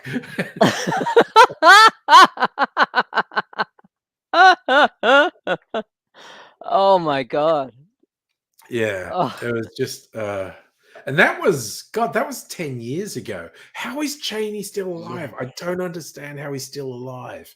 But Jesus. Maybe maybe maybe the QAnon people were right. They just got the wrong people. Maybe it's the Republicans who've been harvesting babies And they're and the lizard suck people. And it's just like, and they're the lizard people and they're harvesting babies as a way to yeah, stay alive. sustain themselves. What's Yeah. interesting that or versions of that go back so long. Like there's Oh, yeah. the pseudo vampire legend Elizabeth Bathory, who preserved her life by bathing in the blood of virgins. That's like 18th century, I think. No, it's post. When was Dracula written by Stoker? It's post Dracula, but I think it was 19th Okay. century. Again, it was another story about some aristocratic woman who stayed young by bathing in the blood of virgins, and it was a spin-off from Dracula, basically. Yeah, I'm not sure. No, now Where's Megaleech when you need him? I'm also just remembering we're on the internet. Yeah, yeah. I'm gonna look this up. Hungarian serial killer. Cool. Okay. Oh, okay. Jesus. Okay. No, I think the blood legends of her came after Dracula, but she actually lived 1560 to 1614. Megaleech still like lurks around every now He and then. does. He lurks around and watches sometimes and occasionally says He's hi. I mean, he's currently playing Satisfactory, Oh, right. Okay. So one of your types of which games? is it's a factory builder, but it's in 3D, and I prefer more retro 2D factory builder.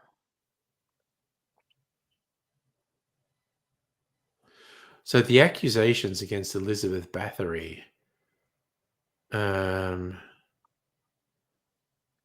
what is it? Said to have been, she was killing daughters of the lesser gentry. They'd been sent to her to learn etiquette. Yeah, I think the thing was she was using the blood of virgins to preserve her life, which is obviously just some weird fucking superstition from medieval Europe. And then centuries later, after the publication of Dracula, and it was a big hit, they sort of ascribed vampirism to her. Oh yeah. But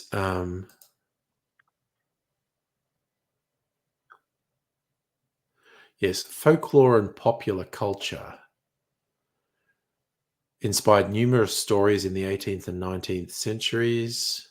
Yeah, the most popular was her bathing in virgin victims' blood to retain beauty and youth. Did it work? Well, they made it up several centuries after she was dead, so I don't know. Okay. Guess not. Yeah, I think it was kind of like there were the historical stories of this weird woman killing the daughters of other aristocrats, and then the publication of Bram Stoker's Dracula incited the popular imagination, and then they just went, yes, she used the blood of these innocents to stay young forever. And those stories were only invented centuries after her death. Unless it's all true, let's just keep an open mind. Maybe Maybe it's she's all still true. alive and watching the stream right now. Exactly. In which case, Hey, I babe, don't how's it going? I don't want to get on her bad side, basically. Mm. Oh god, I'm like constantly watching movie trailers and TV show trailers on YouTube, and I watched one today, and it was like about this family of vampires. It looks really good, quite honestly. I'll see Yeah. if I can find it because I kind of forget what it was called.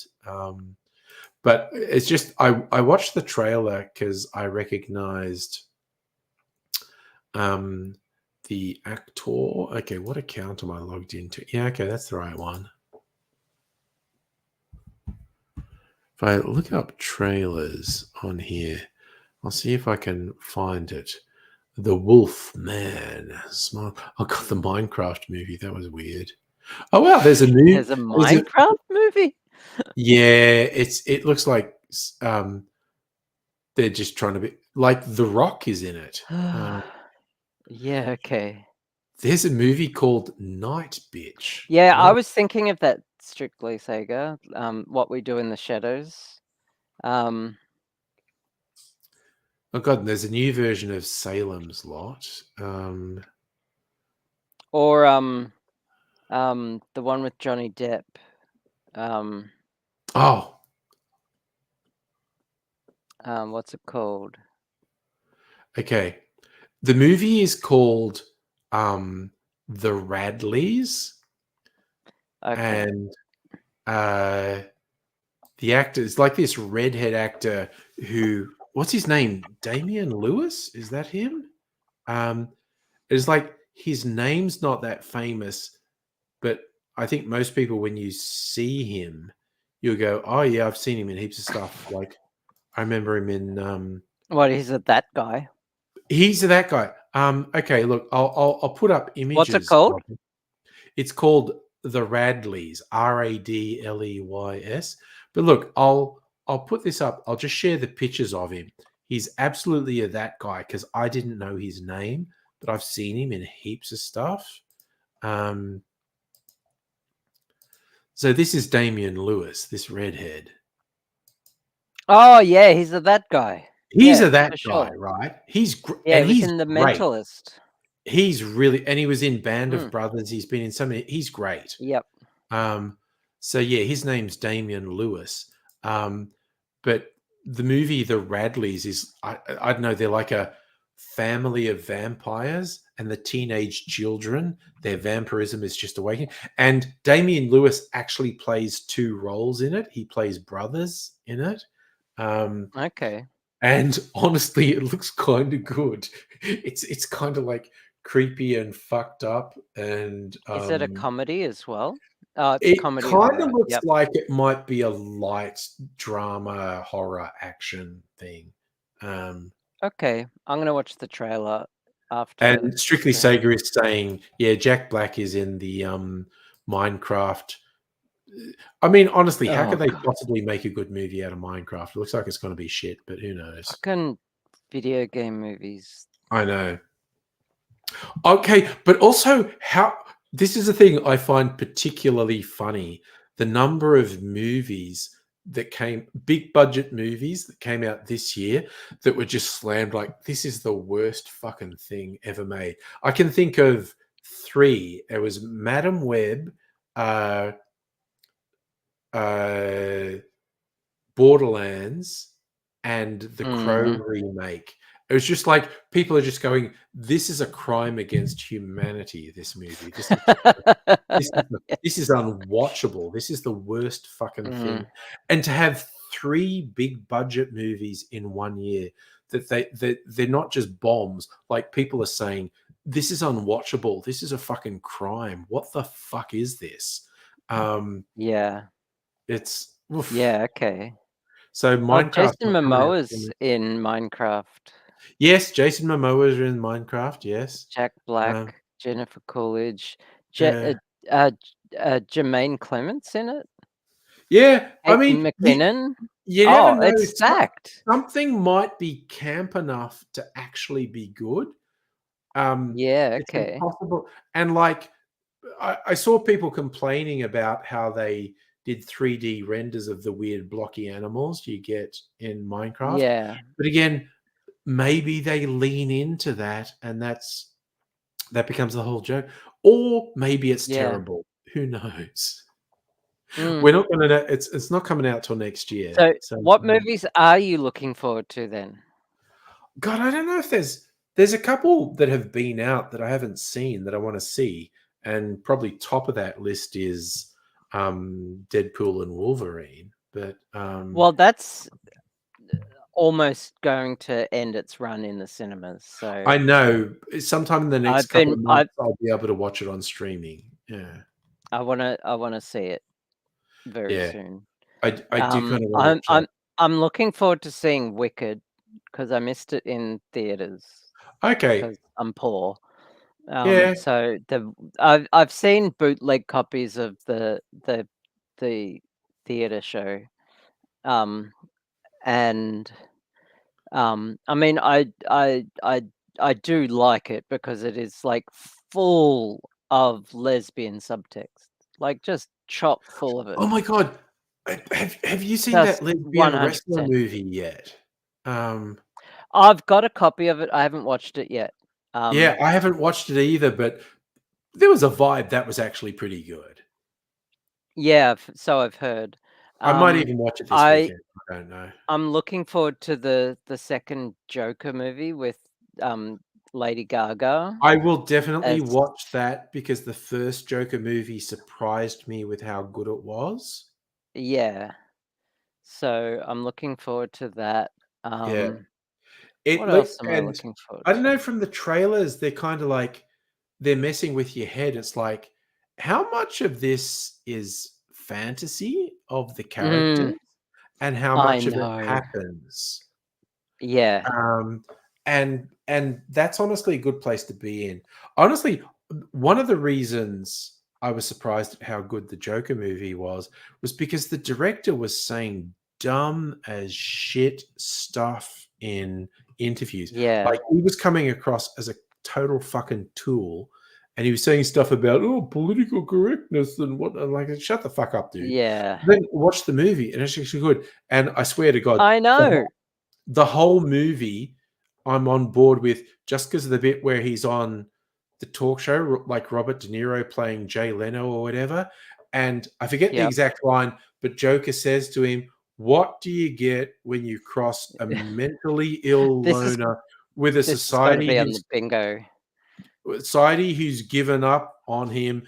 And what do you get, Murray? You get what you fucking deserve." And he just pulls out a gun and poof, Yep. straight into his head. And I went, "Oh my god, I'm I'm all in." That was right at the end, but I was like, "Oh my god, you got me all in." Just that line. He's like, "Let me tell you one more joke, Murray."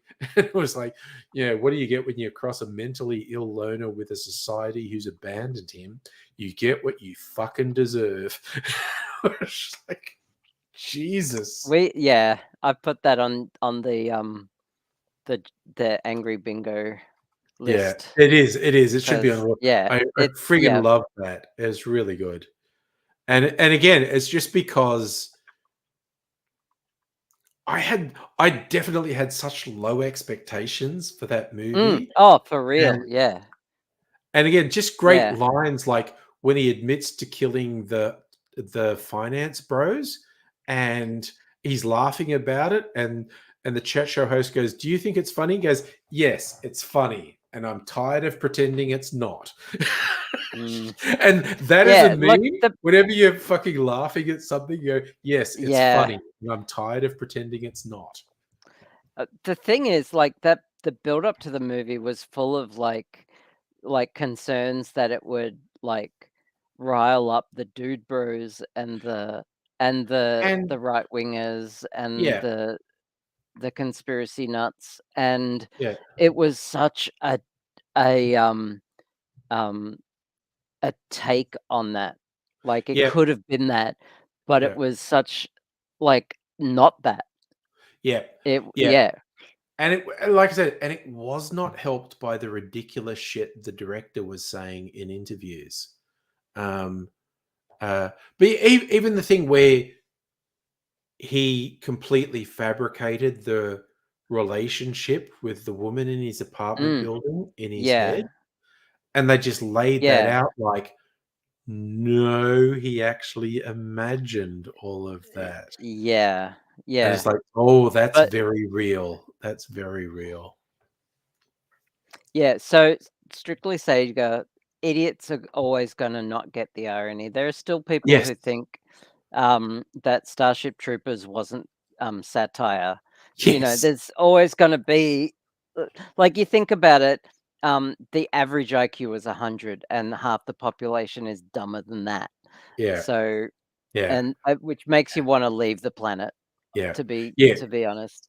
Yeah, Like, the interviews I've seen with Paul Verhoeven about Starship Troopers, where people are going, those characters seem kind of fascist. I was a little bit uncomfortable, and he's like, "You're oh, supposed to be. You are yeah, supposed to be uncomfortable because that is a fascist society." yeah, yes, that's And the he's like, point. I might have camped it up a bit, but those people were fucking fascists, and that's not Yeah. a good So, thing. and the Joker was supposed to be like that, It was except not, without the and it's campness. like Tyler Durden in Fight Club is not admirable. Yeah, And yeah, there's a exactly. whole meme about, you know, white guys missing the point starter pack.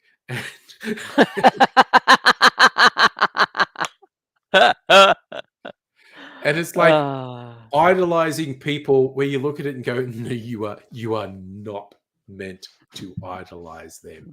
You're just not. yeah, yeah, dude, You look have up. missed the The point. point is sailing way over your head.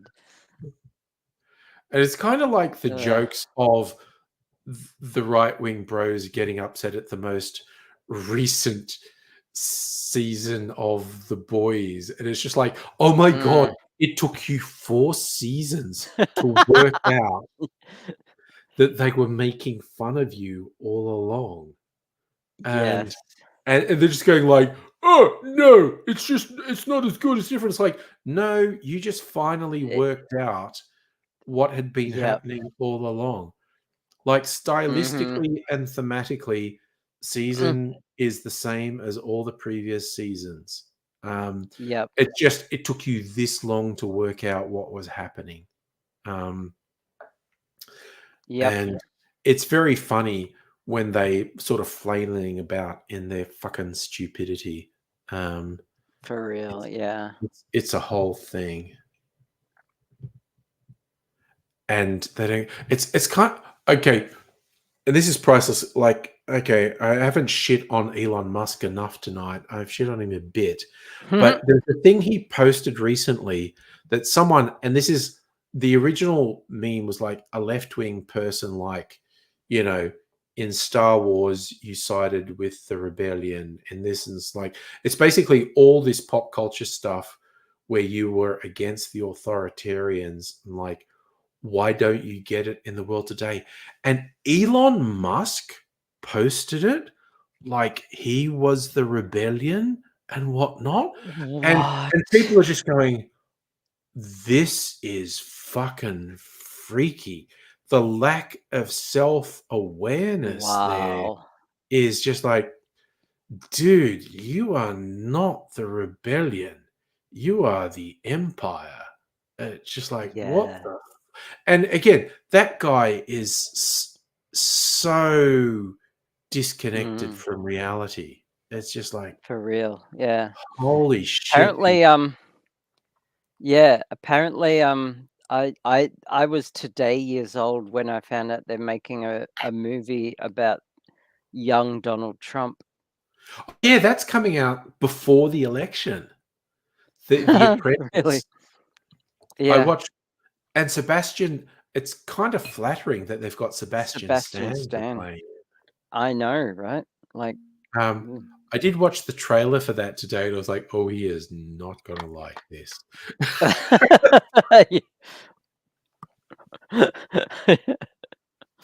It's like, I'm gonna watch the trailer damn. in a bit. It's Mm. not necessarily going to be a great movie, but Trump is not going to like it. Anything that pisses off Trump is good by It's is fine by hilarious. me. Yep. it's a hoot. I am looking forward to the next couple of weeks. Now the Democrats just have like a list of things like say this and Trump will lose his tiny little fucking mind. Oh, and he takes the bait so well. And he's Oh, pathetic. He can't resist the bait. yeah. He really is. He's just not a very sophisticated person. Oh, Streaky Sega, there's a John Wick spin-off called Ballerina. Okay. Okay, I have to admit, I I haven't even do watched I haven't watched all the John Wick movies. I I like haven't seen the 4th one. yeah, I like John Wick movies, but there was stuff in the fourth one and it's just like, oh fucking come on. I haven't This is watched the 4th one. this is just embarrassingly silly at some point. And it's like, okay, they're just saying you have to at this point you just have to switch off your brain and it's all stylistic and whatnot. Yeah, But okay. it's just like for fuck's sake. Like with wanting to minimize spoilers, it's like him, you know, Hang on a sec. yeah. It just it's there's stuff in the fourth one that's just fucking embarrassing, quite honestly. But and again, it's also so long and overblown. Like I think the first John Wick movie is only a bit over 90 minutes. Let's look it up. We're on the internet. John Wick.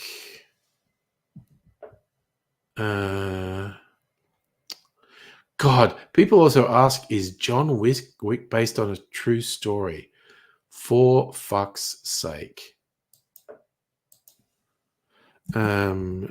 Duration. Okay, the first John Wick film is only 1 hour and 41 minutes. And John Wick 4 is almost 3 hours. John Wick 4 is almost twice as long as the first John Wick movie. It's just bloated. It's ridiculous. Ugh. And yes, they are ultra predictable. There's also a funny one. I think it's the second one or the third one, but there's one thing where John Wick and a competing assassin are on different levels in like an underground train station, and they're shooting at each other really casually with handguns with suppressors on them. And because it's like, oh, they've got silencers, so no one notices, so no one reacts. I did see someone had put a video on YouTube with that scene with what it would actually sound like if you were in that train station, and they've got their guns, and instead of that little thwop thwop noise that Hollywood reckons suppressed pistols make, it's a really pronounced crack, crack, crack. And of course, because the bullets are hitting walls with ceramic tiles on them, so when bullets hit ceramic tiles, it's really loud. So these two guys are doing this thing, trying to be casual with bang, bang, bang, and it's making a shit ton of noise that would have alerted everyone in the train station. Oh my God, those two psychos are shooting each other. Oh yes, and another Danny Boyle fast zombie movie, 28 years later, is coming out next year, and that might be good. Oh, I never watched Megan. Megan seemed kind of interesting and good. And I didn't actually watch it, so I don't know. But who knows? I used to go to the movies all the time, and because of COVID, I hardly ever go to the movies anymore. What did I go this year? I saw Furiosa.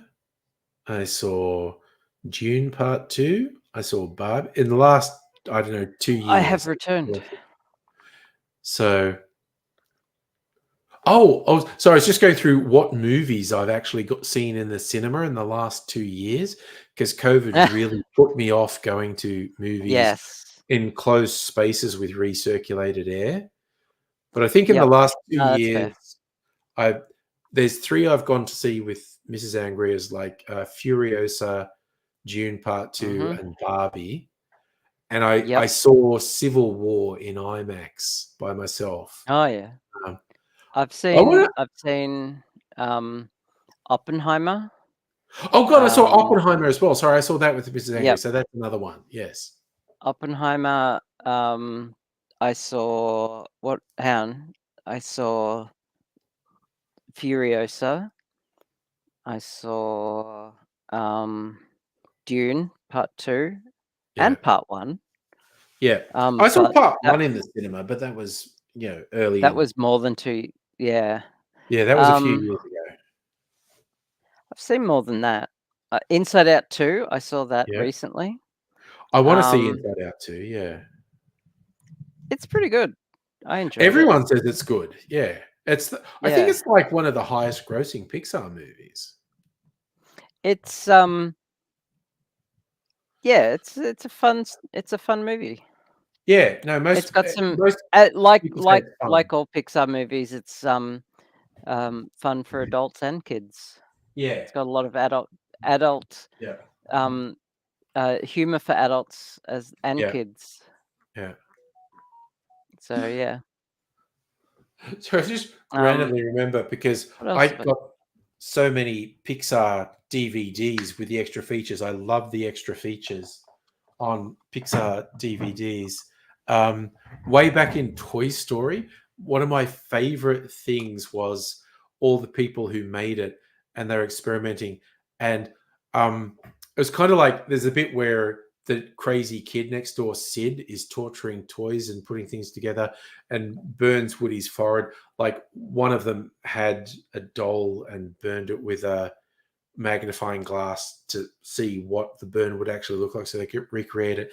And they're all saying like, yeah, people think we're the kid who owns Woody, but we're all Sid. We were the one who would pull stuff apart and put it back together in really weird ways. We're all Sid. We're all fucked up, and it was just like, Yeah. I haven't seen any Toy Story movie, to be honest. look, I genuinely like Toy Story 1 through 3, I think is really good. Toy Story 4 was okay, but there was a moment in, and again, this is what my soppiness. There's a moment in Toy Story 3. A lot of people think it was like, oh, because the boy hands off his toys to a little girl because he's a young adult now, he's going off to college. And that's the touchy thing. I know there's a bit where the toys are in a junkyard by themselves, and they're doing all this stuff to try and escape because they're on a conveyor belt to an incinerator. And it's really good filmmaking in that in a good movie, characters fail heroically. They don't fail because they're useless or they don't fail arbitrarily. They do everything right, but they still fail. And at the critical moment, they've tried so many different ways to escape and they're not making it. And they're in this thing that's going down into a furnace. And the toys look at each other and they realize we failed. We're done. We're going into the fire. And Strictly Sega knows what I'm talking about. They just reach out and hold each other's hands. And holy fuck, that hit me hard. And it's just toys going into a fire. And it's just a moment where we've had 15 minutes of them trying to avert that. And they heroically failed like 6 times. And now they're just in this thing that they can't escape from. And they're just sliding towards a furnace. And Yeah, just okay. a realization, we're done. It's over. And they just reach out and hold each other's hands. And I was just like, Yeah, wow. what the fuck? This is a kid's film. What the fuck is going on here? Yeah, okay. And I was just floored the moment they did that. And it was basically they're embracing death, but we are going to die together. And I was just like, what the fuck? Why are Wow. you putting This is this in like a kid's film? What the fuck? some 1950s shit right here. It really was. It was just this, Wow. it was just facing the horror together. We can't fight it Mhm. anymore, but we can be together. And I was just like, Jesus Christ. What the fuck? Yeah. That's fucked up. It was really fun. It was so fun. Yeah. Hey, what time's my I got D&D tomorrow. Oh, mate, seriously, we've already stayed up later than I was thinking I would. It's like Oh, it's 12:30. on at like 7 in the evening. Oh, Well, that's also what I'm easy. doing for Yeah. date night. That's where I've got to, Oh, okay. or maybe you and me both have naps during the day. I don't know. So, I had to have a nap today. It hit like 4 o'clock, and I was like, I'm falling asleep. But also, I had a huge day yesterday. yeah. It was Well, full on. I couldn't cope, yeah. and I Last was just Saturday, I had a dying. nap because freaking stayed up till 2 a.m. on the stream. And then I was going to do another one on Saturday night. It was sort of early to mid afternoon, sometime around 2 or 3. I was like, I probably need to lie down for a while. Well, you don't have chronic fatigue, No, I was just tired. I was just just normal tired, yeah, tired. which is also valid. I know. It wasn't chronic fatigue. Also valid. It was just kind of normal. How many cocktails did I make last night? I almost Yeah, stayed up till 2 a.m. I think I need to lie down again. Because yeah, I didn't sleep in particularly late. And by which I mean, I maybe got up at 9 o'clock, but that's only like 7 hours after I went to bed. And it was like, yep. I'm sort of going through the day and then I'm up for like Time for 6 a or 8 nana nap. hours. And it's like, maybe I should lie down again. Yeah. It's just like, fuck. Hey, my therapist has convinced me to give online dating another try. Oh, okay. I'm not convinced, but I'm with, like, you never fucking know because it's so alien to internet me dating. Oh, because yeah. Okay, like Mrs. Anger and I have been together for 19 and a half years, and that was internet dating, but that was pre-swipey. That Oh, was, I'm not doing the swipey thing. No, yeah, that that seemed no. Apps on nightmarish. phones? No way. That's no. Yeah, No, thank you. I'm kind of That's so just a glad. recipe for depression. Yeah, Nah, um, she's convinced me that, like, setting up a dating profile and doing a website, a proper website where you yeah, can, yeah, and do that, and I'm like, "Ugh, let's." I'm not convinced, but mm. she is, so we'll It see. might work. Even like way back in the prehistoric times when I was doing it, The dark I was times. literally right at the, I think I might try something else. And I was trying to think, what are the other things where you might meet? And I was trying to think maybe art gallery openings, maybe other things. And then I just happened to meet Mrs. Angry, and we went on a magical first date to watch Hotel Rwanda. Jesus fucking Christ. Oh my God. What the fuck was I thinking?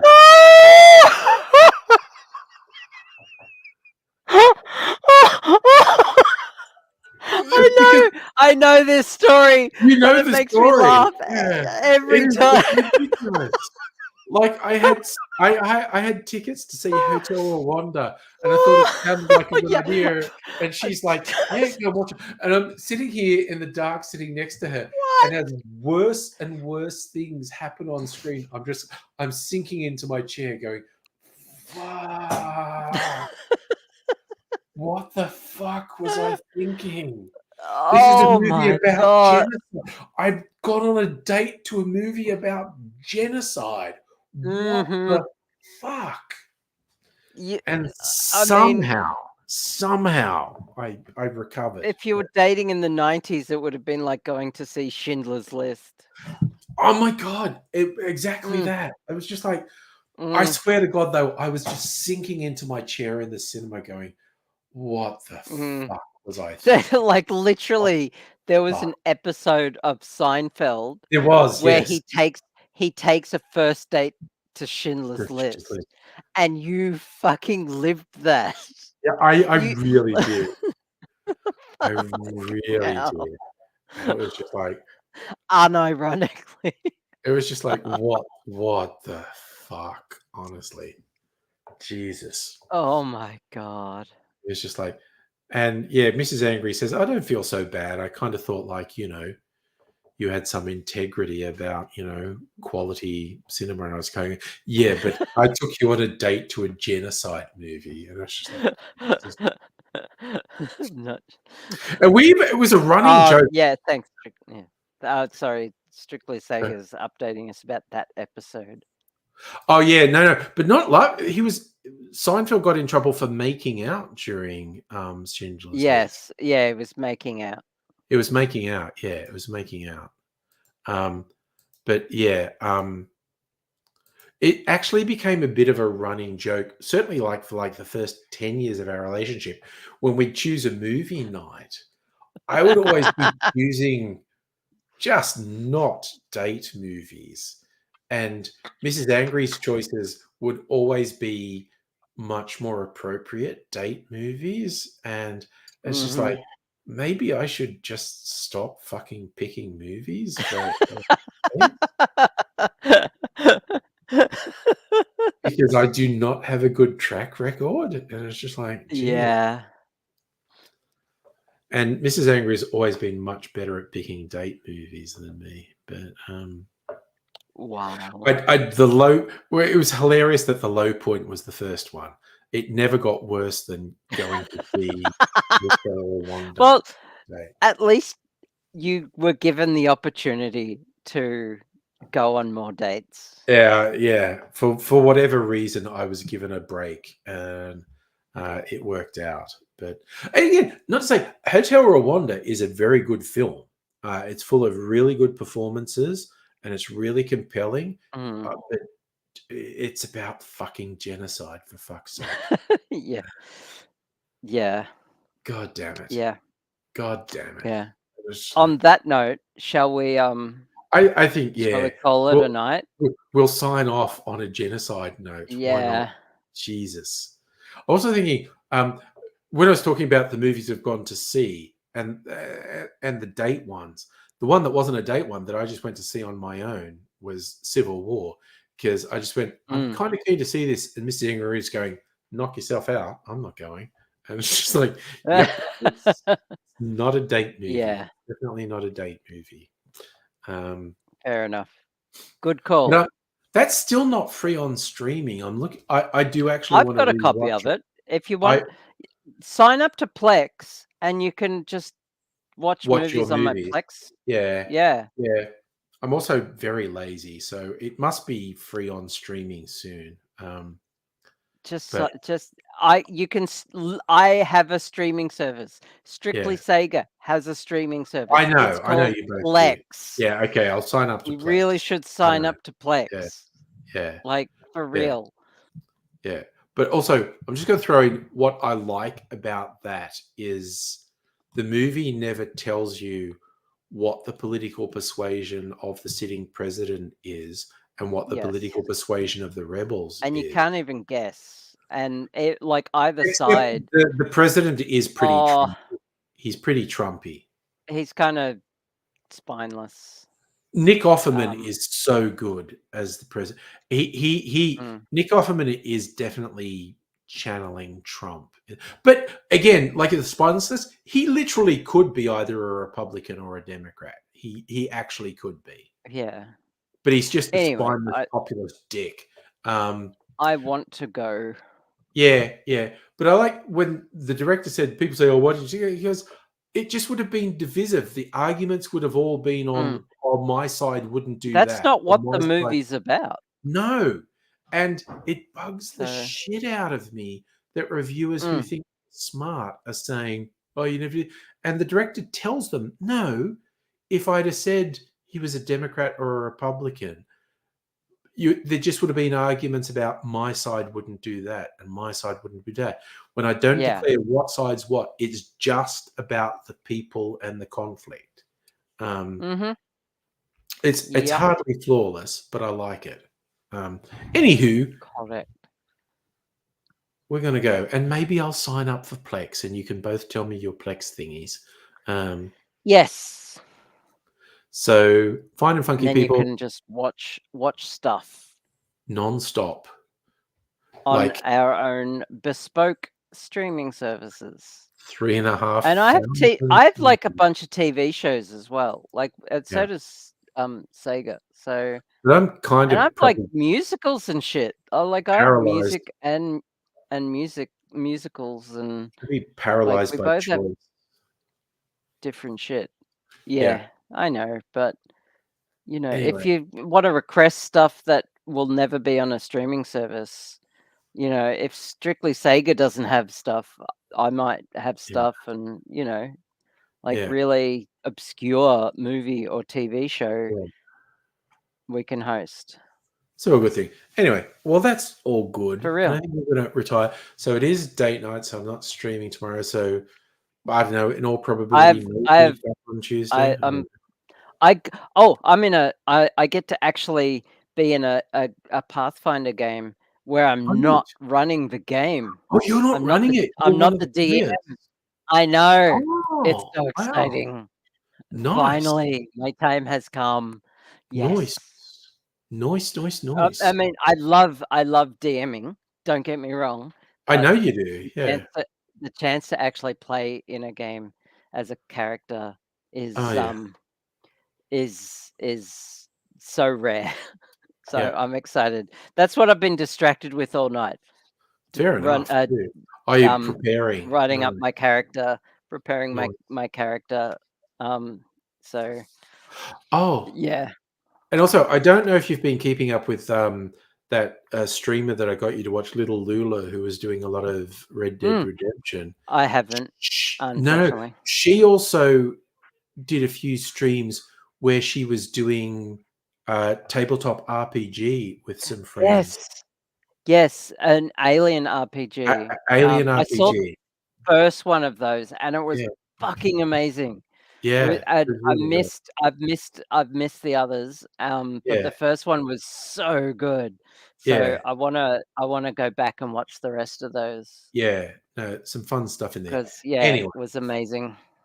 yeah, I just Cool. want to throw that in case you missed it. So, Yep. sleepy bobos and you fine and funky folk, take care of Nevia yourselves. Melanin. See you another time. But